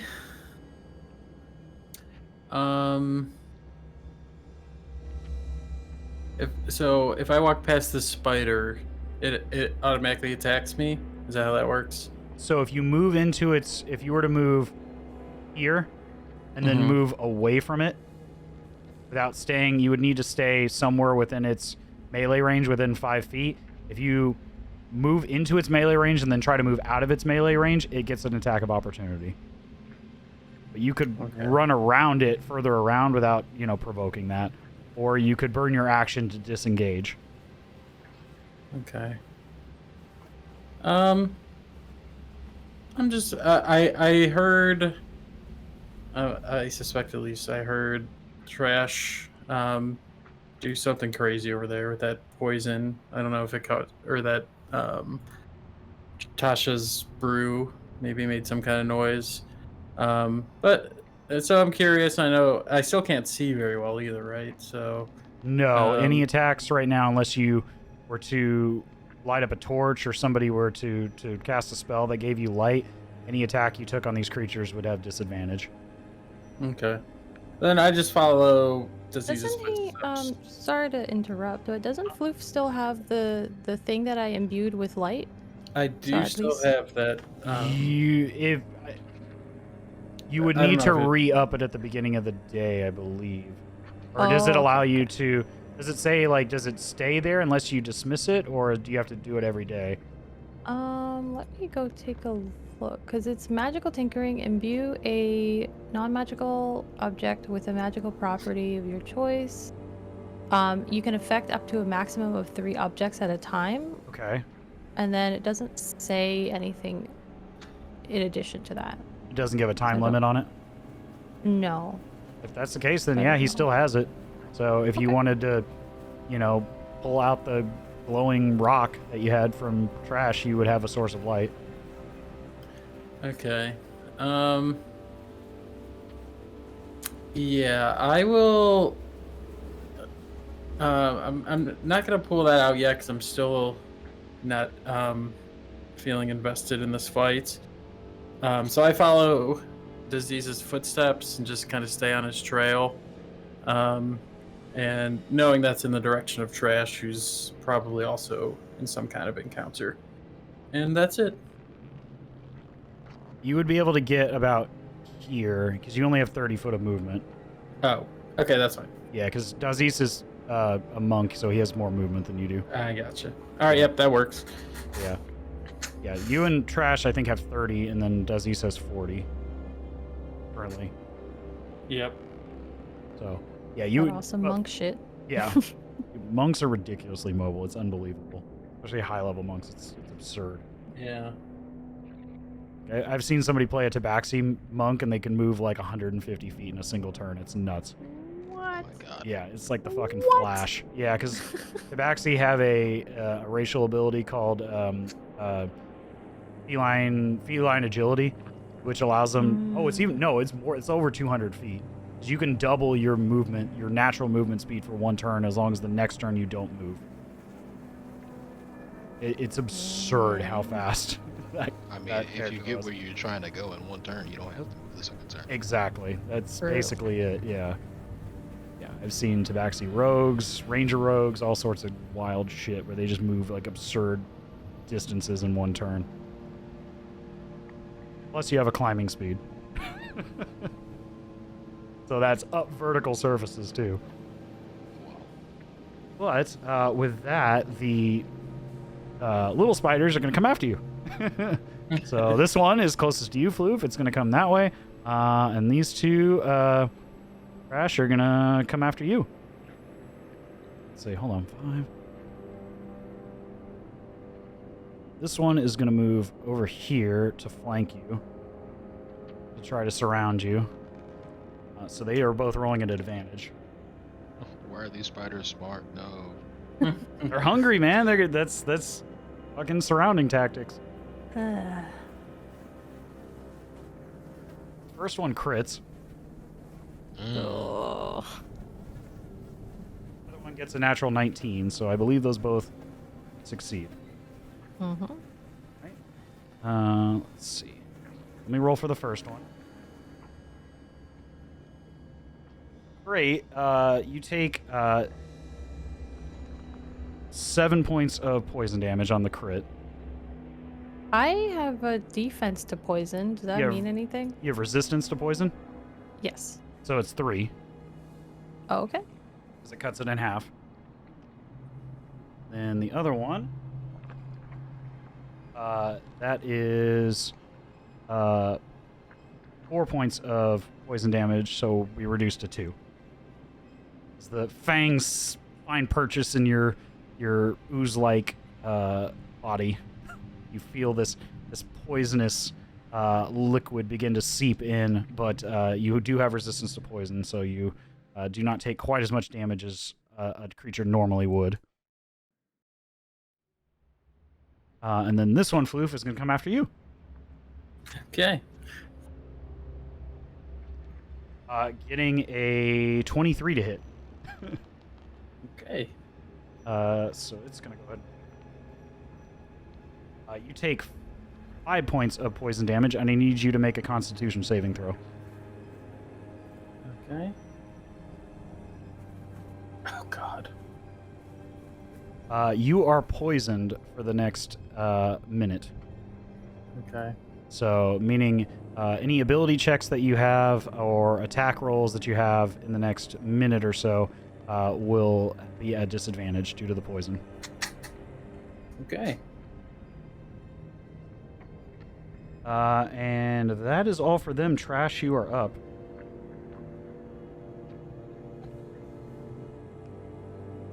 Let's see.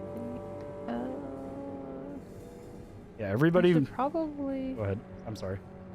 No. What were you saying? I was gonna say everybody underestimates the little creatures. It's the swarms that are the most dangerous. Mhm. I could have attacked the two, but now I'm invested. Just wait. But yeah, go ahead, Trash. I'm sorry. No worries. I guess I will.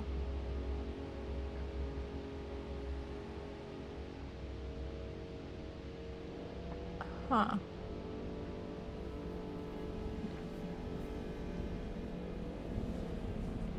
Would you say the two spiders that are flanking are within 5 feet of each other? Or are they further apart? They're further apart. Each block is 5 feet, so they would be 10 foot apart. Okay. I guess, because I feel like, I don't know if it's like written into the rules, but is there a disadvantage for being too close to use the crossbow? Or at this range, would I still be okay Yes. to use it without You would be at disadvantage? disadvantage because any ranged attacks within melee range are at disadvantage. Okay, yeah. I figured as much. I will... There are feats that forego that, but Mm-hmm. you don't have one of those feats. Yeah, I'm just gonna pull out my dagger and just try to slash one Okay. of them. Go ahead and show me the dagger. Alright. Okay, so that is 12 plus 4, so 16. 16 hits. Go ahead and roll for it. Well, at this point, these little spiders only have 1 hit point, so Oh, okay. describe to me how you do it. I'm gonna say, you stupid fangy thing. Just gonna stab it. I'm so angry it bit me. You stab down into the center mass of this creature, and it gushes out like an unripe fruit as it hisses and crumples up into a ball. Which one in particular were you going after? I will go after maybe the one, the one closer to the right, like I guess from my perspective behind me. Right. Okay. So it is yeah, no more. Is there anything else you'd like to do? I can't move away without provoking an attack. I guess I could. No, I guess I'll just hold. Okay. With that, the Chitine is up next as it chitters and hisses at you all. Let's see. What are they going to do?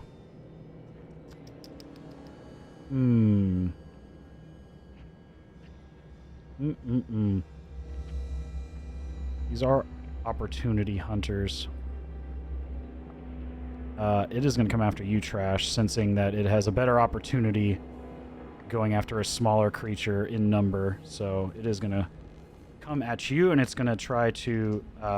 can't quite flank you, but it's going to take 3 swipes at you. The first one is a dirty 20. Next one is an 8. That one misses. The last one is a 22. That was 2 hit. Okay. You take 2 swipes from the Chitine.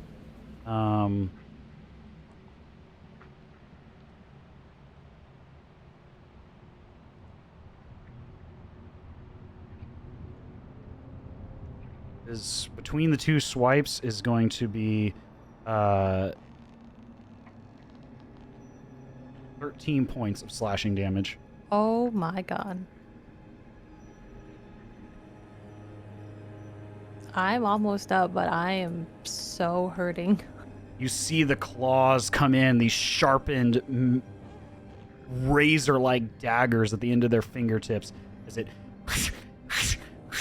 as 2 cut deep into you, one going deep into your core as it slashes out. But that is all they have. For that one, Dazis, you are up. One right here. Okay. You are flanking, so you do have advantage on this attack. Okay. I'm not flanking the spider, right? Just the chitin. Yeah, the big guy. Okay. Can I unarmed strike the spider first? The little one? Yes. All right, go ahead.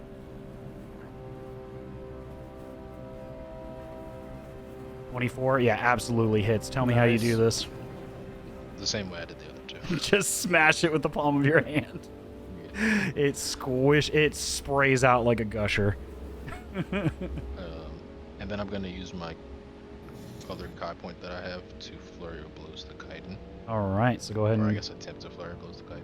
All right, go for it. Give me those 2 flurry blows attacks. 25 hits. Go ahead and roll the other one as well, just so we see. A 12 does not hit, so you do have 1 strike, though. Go ahead and roll for damage. The first strike hits hard against the rib cage. The other one missing just out of the way as it notices you behind it. Oh wait, you said Oh, did you? advantage. Oh yeah, you made it with it. Yeah, go ahead and roll that second one again. Absolutely. Let's see. Go ahead and roll for damage. Okay. How do you want to do this? Yay! How That's big is good. it? It's about the same size as you. Damn. Okay, I can't do the palm thing. I guess unarmed, so I'm using my fists. Okay. Can I? Rip his arms off and beat him with it.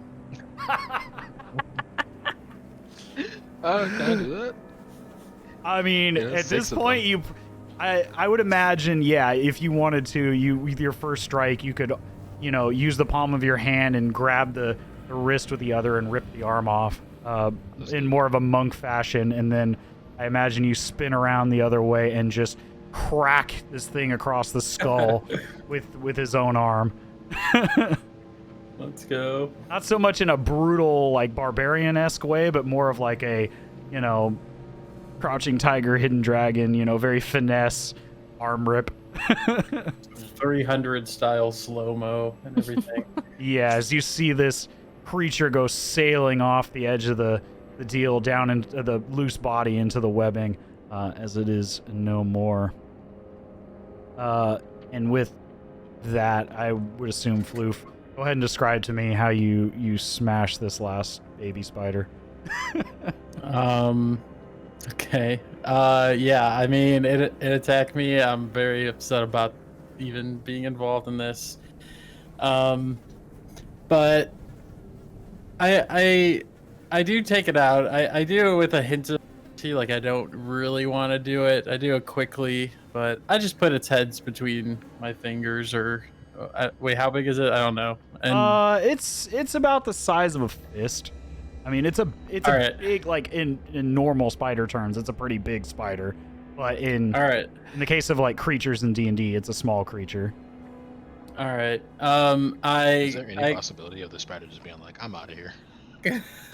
Well, if he does that, he's going to run away and take an opportunity attack. So I would assume one way or another, this thing's going to be a fine paste in a moment. Are we just assuming I hit? Yeah, for the sake of Okay. flavor, I'm not going to make you roll for it. Just go ahead and tell me how Alright. you dispatch this thing.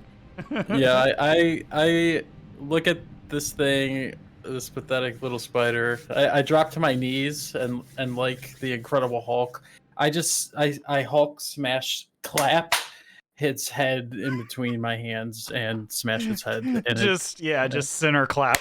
And this, again, same way, like a gusher, this thing just spits out over the top of the railing. And I wipe the blood from my face and mosey on over to where my friends are. All right. Hate spiders. With that, you all are out of initiative, but you do have a small dog-like furry creature looking up at you all. From this distance, you can see he is completely wrapped up in webbing, including the only thing that's really exposed is just above his snout, the 2 eyes and ears kind of perking up as he sees these creatures are all but dispatched.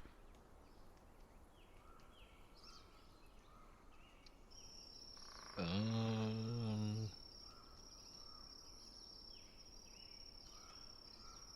just gonna, while this is all going down, I'm just gonna quickly cast Cure Wounds on myself. Go for it.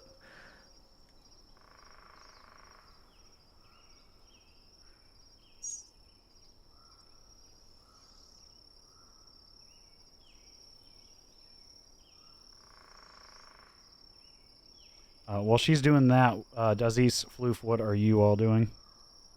I'm nudging at Floof and pointing at my own wounds, rudely implying that I would like my poison relieved. After a few minutes, you feel you're able to kind of squeeze the bite mark with your fingertips. Yeah, it doesn't stay around. It goes away after a minute. Okay.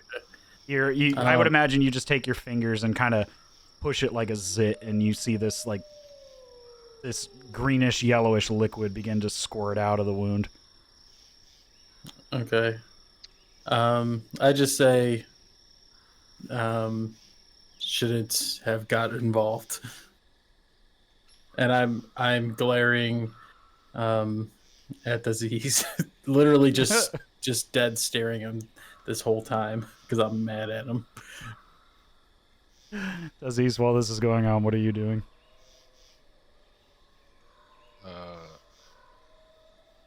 I'm gonna.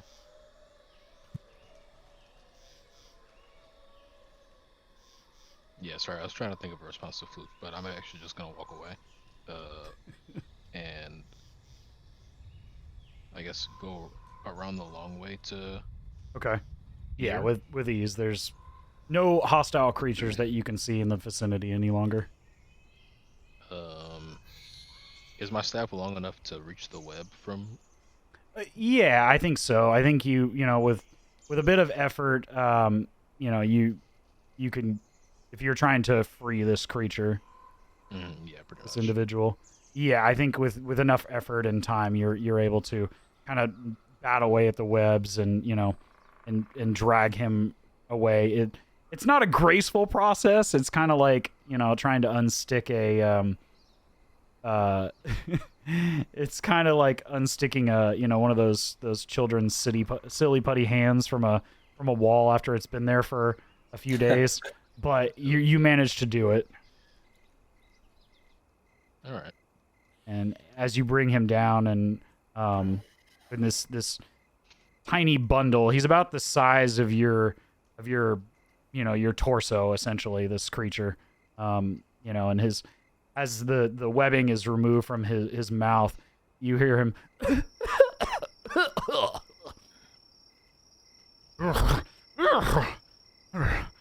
Thank you, good sir. Thank you so much. To who do I owe this honor?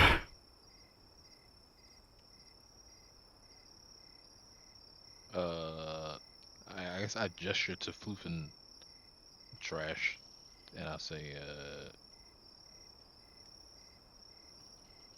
yeah, Dazis, Floof and Trash, just Why, thank you. I am Sir Winston Percival, member of the magistrate, and a traveling magical merchant, if you will. Goodness gracious, thank you so much. I thought for sure I was going to be in that thing's stomach in no time flat. of course, and I'll walk, I'll lead him back around to the group as we're talking. So yeah, before you lead him away, he struggles. He's pulling. There's a what looks like a big backpack or haversack that's stuck in the base of the web, and you can see he's kind of having an issue pulling it away, but he refuses to leave without it.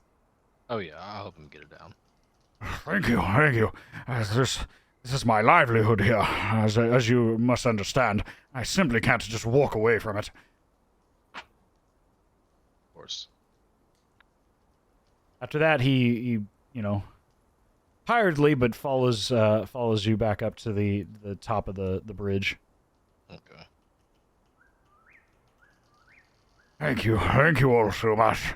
I was on my way down to Millstadt to collect on some payment, and I encountered these awful creatures.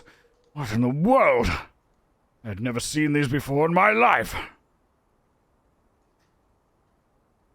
And as you're saying this, let me go ahead and give you guys some better artwork of Sir Winston Percival. Go ahead and add him to your journals.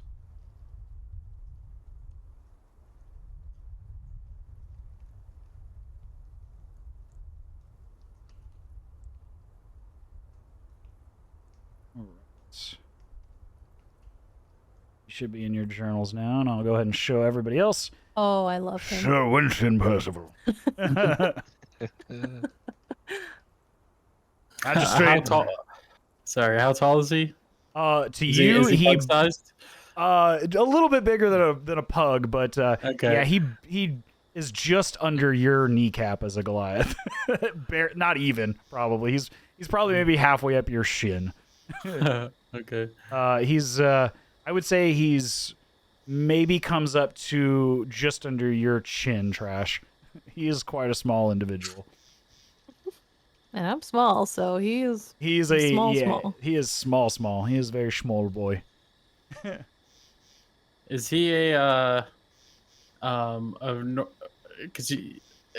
is he a normal? Would I have seen anyone like him before? Go ahead and give me a nature or yeah, give me a nature check. See if you Okay. recognize this individual. The 21. They're not a common, not a very common racial group, but in Irindal they are what's called glade folk. And with a 21, you would remember that you would know just from, dealings with various merchants and overhearing them talk of glade folk. They are individuals that hail from the Raguru Delta, basically the swamplands of Irindal. That is a little bit further east of where you all are heading. All right. I drop down to my knees and similar to how I did with Trash, I kind of give him a poke, and I say, "Blade folk." Why, yes, sir. I hail from the Deltas, and it's a pleasure to meet you. To whom am I speaking with? As you continue to poke at him awkwardly. My name Floof. Roof. That's a fine name. As he seems a bit confused by the name. But Roof, Aziz, and Trash, I believe, is what he called you. Kind of a strange name for one to refer to oneself, but to each their own. And he kind of gives a very deep bow to the point where he's like almost on all fours. And at this point, he looks like a normal pug. And as he bows, he goes, So, again, I am Sir Winston Percival, magistrate merchant of this realm. Thank you all so much. I thought I was a goner. Go ahead. She's like, "You should have been." I most certainly should have been. I have not once encountered such awful creatures. As he kind of shakes, and you see him kind of do that dog in a shaking off liquid type shake, and you see the loose bits on his pack that have kind of come loose from the webbing begin to shake, and you notice now he's got this large pack that's almost as big as he is now strapped to his back, with various things hanging in all directions from it, very haphazardly strapped to him.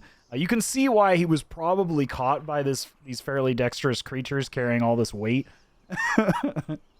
that he's probably not the fastest moving individual in the world, not only because of his small stature, but just he was probably pretty over encumbered for what he's for that same stature.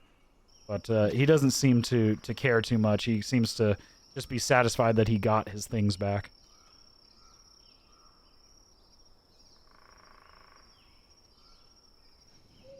Well, You mentioned go ahead. you're a merchant, so what kind of objects or things are you selling? all manner of fantastical and magical items, of course.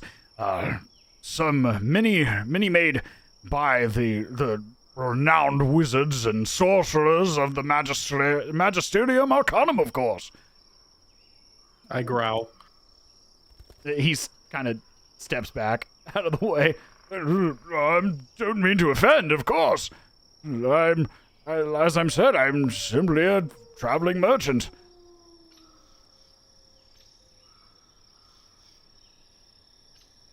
And he kind of steps a little bit away from you, Floof, sensing a bit of let me move the map down, so kind of stepping just off to the side of Dazis.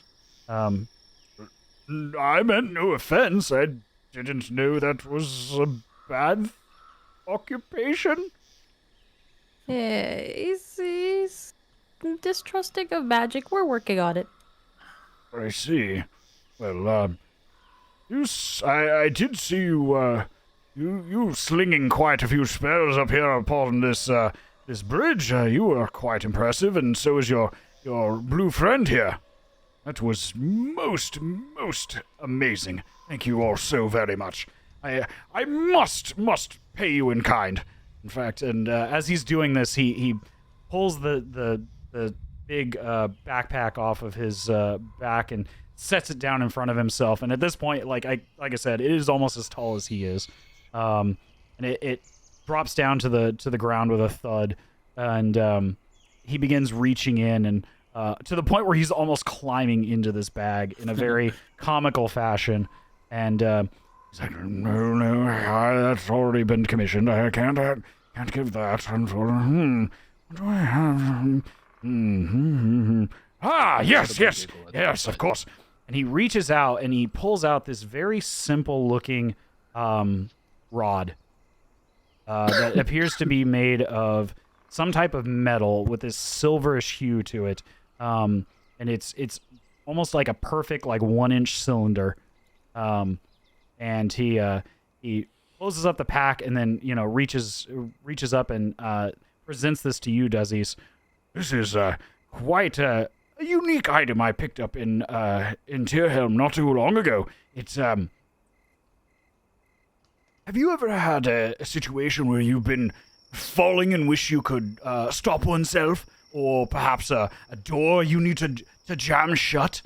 This is quite the item, and seeing as you all just saved me from being in the insides of a spider, here you are. And he hands you this silverish rod.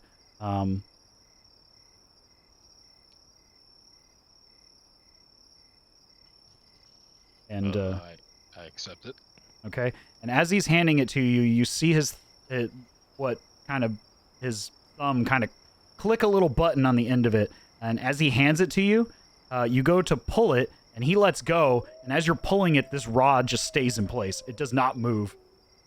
It just hangs there midair as you yank on it, and he just kind of chuckles. My apologies. This is what we like to call an immovable rod. And he shows you by clicking the little button on the end of it, it releases, and you're able to take it into your possession. Consider that a gift for saving my life.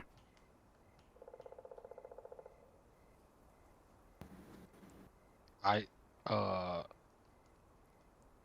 press the button again.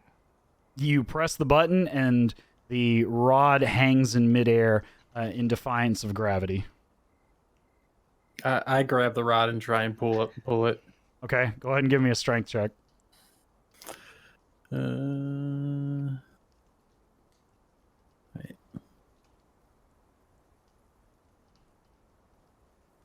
The 17, you yank on it as hard as you can, and this thing does not move an inch. I let go of it, frustrated. I don't like the object. I don't like the absurdly adorable little pug man. And that's it. It's. I mean, at very most, it's quite comical if you just want to mess with people, but it has many uses, both utility and, I've seen individuals even use it as a climbing implement. Or in the case of, one takes an unsightly fall, they can, stop themselves before any damage is taken. It's quite the uniquely utilitarian item, and quite rare around these parts. I had not seen one myself in some years. I'll press the button again, and I guess I'll hand it to Trash to put in the bag. I can put it in the bag of holding. Okay, you can add 1 immovable rod to your bag of holding. I guess I'll just say, thank you, Sir Winston. This is quite a gift. Of course, well, it is just a small trifle for one's life, and I wish I could give you more.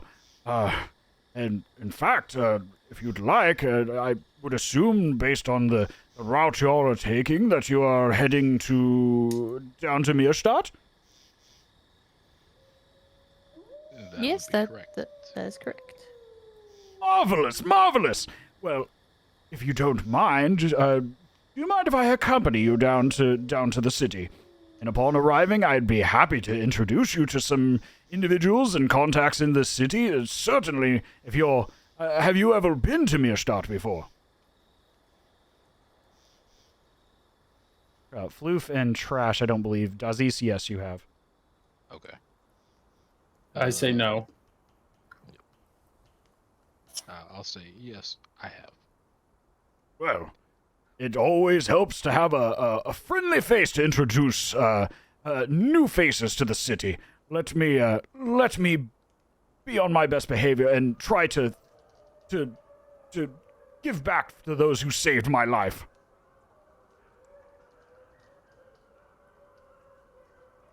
I turn to Floof and I ask him his opinion on this, on whether he's okay with an extra this particular extra member joining us for the rest of the trip.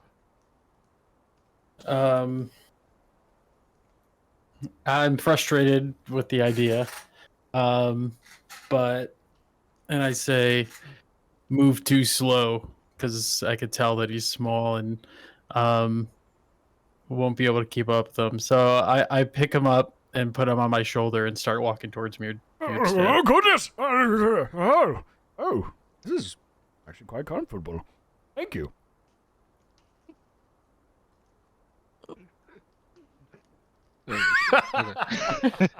I just like the image of him being on my shoulder is cute. So despite the circumstances, I need it. I love Winston.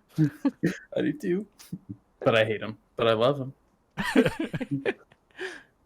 Well, let us not delay unless you... Well, now that I think about it, it's still quite dark. Were you all planning on traveling through the night, or did you want to set up camp? We were planning on setting up camp. We were indeed. Probably for the best at this point. Goodness gracious, if more of those spiders came along, I... I'll have nightmares the rest of my life after that.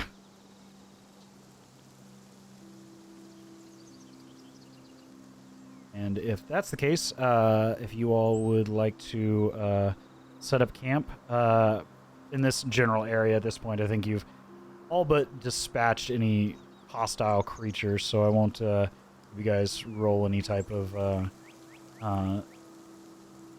perception or anything like that. So you managed to find just a little ways past where you are now. I'll go ahead and pull the map up here.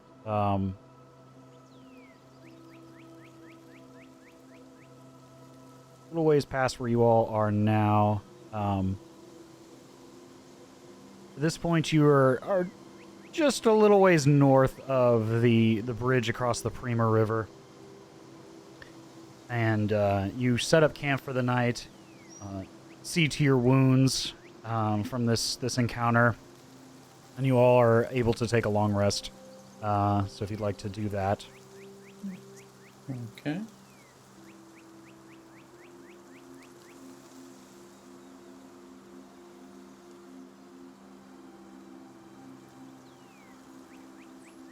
Early in the morning, you are all awoken by the soft light of the morning peeking through the canopies of the Aelenwalt. At this point, you begin to hear the sound of carriage wheels moving along the main road parallel to the river as you now are approaching the main bridge across the Prima River. It is a masterfully constructed masonry bridge that spans the near 100-foot wide river at this point.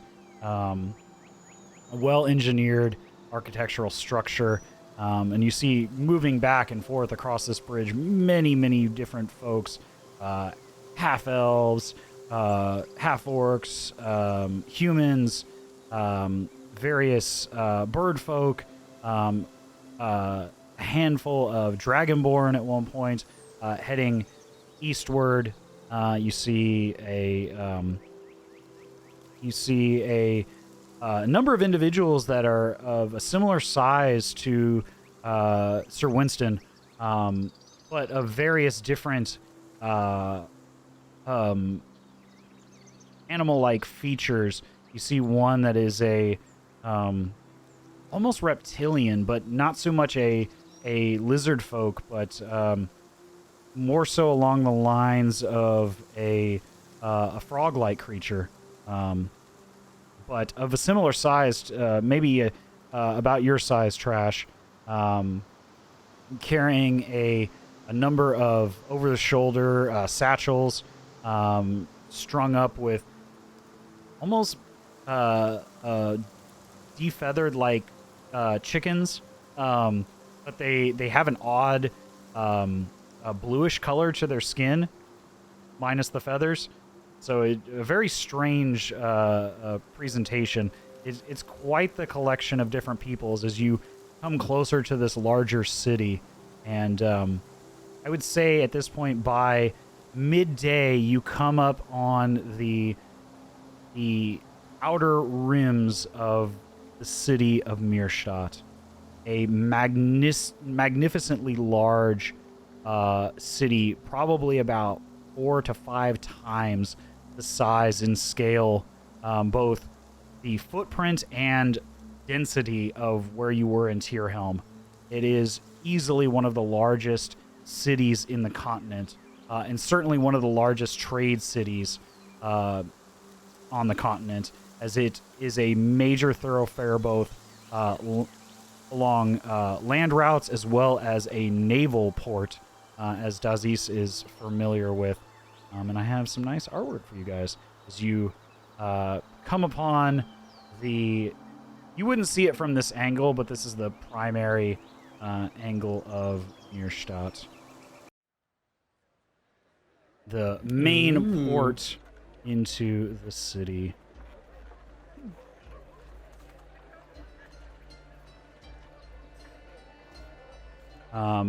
You see a number of masterful spires, clay tile roofs, metal roofs, large, what's the word I'm thinking of? Canals. There's many canals through this city, as it's more efficient to travel via smaller vessel, and there's a lot of man-made canals that now connect the sea itself to the Prima River, as it spans over to the west, allowing ships to load and unload and move to smaller vessels and move upwards via those with motorized engines are able to move north against the current of the Prima River and head up towards Tyrhelm and towards the Dwarven dominions of the mountains. And it has become this efficient engineering marvel as the city has kind of expanded itself around this port in all directions. I'll go ahead and give you guys a top-down view of the city.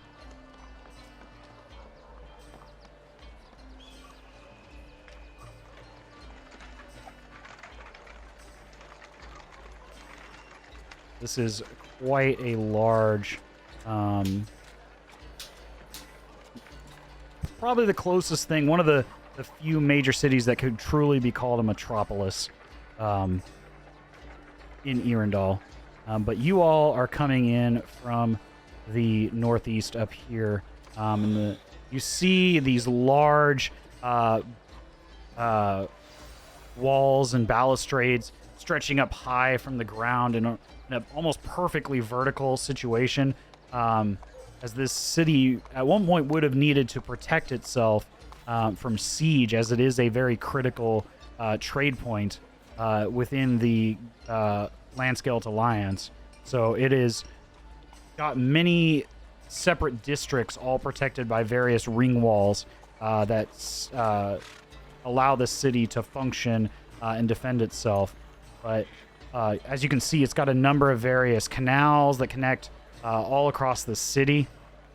And extending even higher in the center of the city, you see this large palisade castle in the center that sits even higher than the rest of the city, separated by its own series of defensive walls and structures. And all around the city itself are various farmlands, trading depots, various warehousing districts, things of this nature. It is quite a sight to behold for those who have never been to Mirstadt. It is, like I said, one of the closest things you can get to a metropolis in the continent of Earendal. A very function over form type city, if you will. Not to say that there aren't beautiful segments of the city, but everything is in its place and everything has a place in Mirstadt. But at this point, as you come to the gates, what would you all like to do? You would be coming in over here as the river widens, and this map isn't entirely accurate to this. Oops, let me pull that up. You guys can see. You'd be coming in from this direction over here, coming down in elevation towards the outer walls of the city. Are we able? Is there an opening? Are we able to just walk in, or is there a counter to gates we have to go through or anything? Give me a perception check.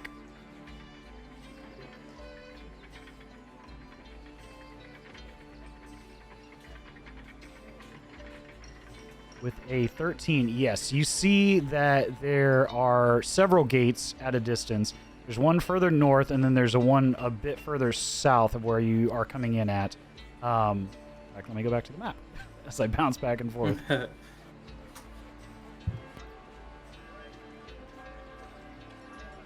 From where you all are coming in right now, you'd be a little ways about here at the very edge of the map, just as you're coming into this map itself. There's a gate that you can see off to the north here, just south of a farmhouse district. And then there's another gate. The next closest is over here, a bit further south, but more in the direction that you're heading. All right.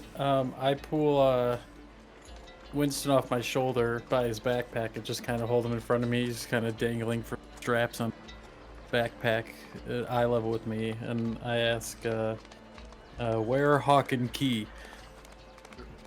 The Hawk and Key? What exactly are you looking for? I don't remember this establishment, but maybe if you tell me what it is, I might be able to point you in the right direction. I shrug and turn him, still holding him, and kind of move my arm back and forth so that he's at eye level with Dretch and Daziz, so that one of them can answer his question. I actually don't remember anything other than the name. Yeah, you remember that at this point in time, you have the sudden realization that Miguel Barone didn't tell you where the Hawking Key was or what it was. Fantastic. As you kind of rack your brain to remember what it is, and you realize that guy didn't tell us anything. But as Sir Winston kind of looks down, and he... Hold on a minute. One moment. And he pulls his pack off again and does the same sort of song and dance of climbing into this bag, trying to find something specific. And after a few minutes, he pulls out a map, not unlike the one that you all are looking at, and kind of stretches it out, and even kind of motions for one of you to grab the other end. It is a rather large map, well, there's a number of potential locations where you might find this Hawking Key. There's the nightlife district, of course. That's just off here, just inside the gates. It's right here on the map is where he points to you all.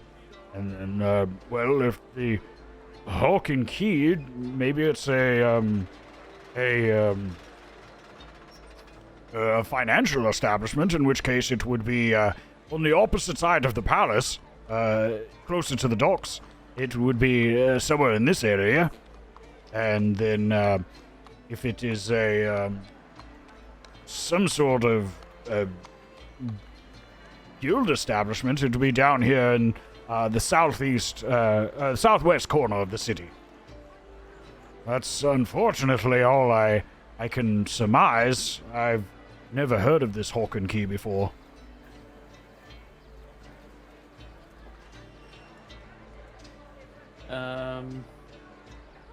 I grunt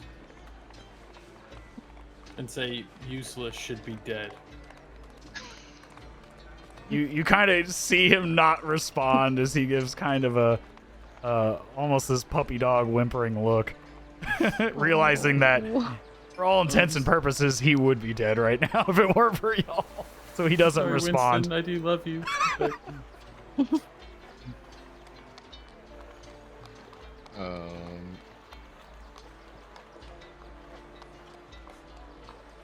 But I do have one other contact you may be able to parlay with if you have the time. His name is Lucas. He's a yes. He's a red-skinned tiefling fellow. He works in the Bards district. I couldn't tell you which one especially.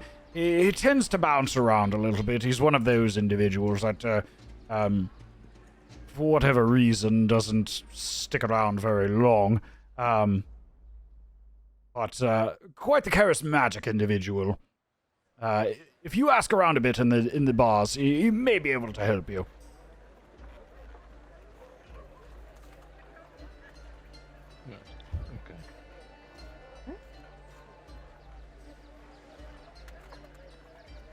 And with that, he looks to you all and he gives another deep bow. And he gives you the map of the city, so you guys do have this map. At any time you need to pull it up. Thank you all so much. If you ever would like another chat, or you would like to do business in the future, please reach out to me. Simply ask to, if you look on your map here, there's a large establishment down here in the southwest corner. It is the magistrate's residential residence here in Mirstadt. It's a large marble and obsidian tower. You can't miss it.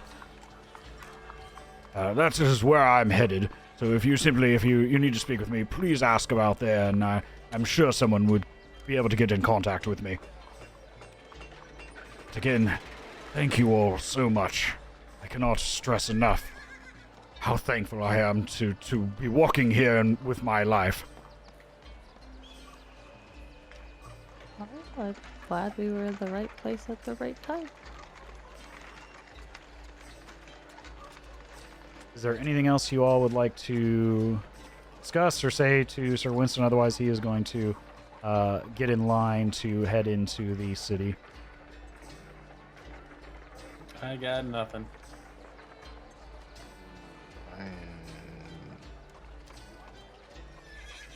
No, I guess I'm okay.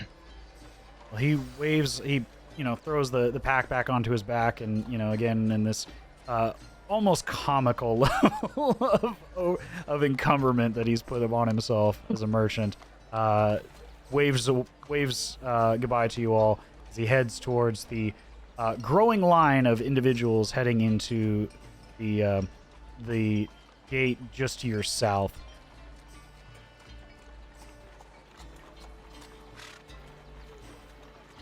It would be this one here on the map. Okay. At this point, you all are about, I would say you're walking while you're having this conversation for the most part of it, would be about here.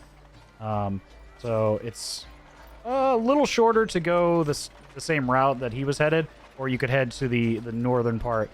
As he stated previously, the Bars District is pretty close to this portion here. The Guild District is in the southwest, and the Financial District is closer here on the opposite side of the palace.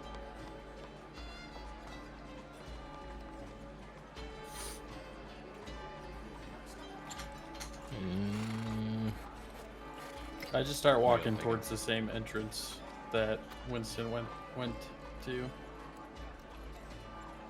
Okay. the city.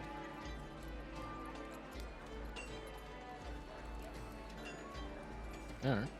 Roll that way. That works. All right. As you all approach gates to Mirstadt, it takes about an hour for you all to get through the line. You can see that this is a very busy city. As you see, the guards are all stationed here at the at each of the gates. Each one of these entrances through the wall is what's called a portcullis. So there's a outer gate and an inner gate at each one of these entrances that can be raised and lowered via some sort of mechanism inside the walls. The walls themselves are probably about 30 foot thick. Not like solid stone, but are, made that you can travel inside the walls. And every about half mile or so, you see this large, you see individual towers in between the segments of the walls that are stationed by members of the city guard. Similar individuals than what you see here. These guards are garbed in a light blue color with a gold filigree around the outside. And they have the symbol of a what is known as the Mirstadt Sparrow on the chest, the crest of the city of Mirstadt. At this point, I would say that's probably a good stopping point for the evening, because any further, and we're going to be getting into some more intense story beats. So, Sounds good. but also, you all reach level 3. Ooh. Let's go, baby. Trace Yep. So, Nice. having reached City of Mirstadt, you all have reached level 3. And so, Yay. next session, you all, try to, choose that. I think Trash and Daziz, you get your subclasses at level 3, which should be a lot of fun. learn this. Exciting. Yeah, level 3 is usually like for people who have not played D&D or have played D&D pretty exclusively. Most people start at level 3 because that's where you get your subclasses. But I kind of wanted to give you guys the very early game stuff so you can kind of get your bearings. Yeah, and like get back into it. But yeah, hopefully you guys enjoyed. Had quite a bit more combat today than the last time. Yeah, Yeah, we did. just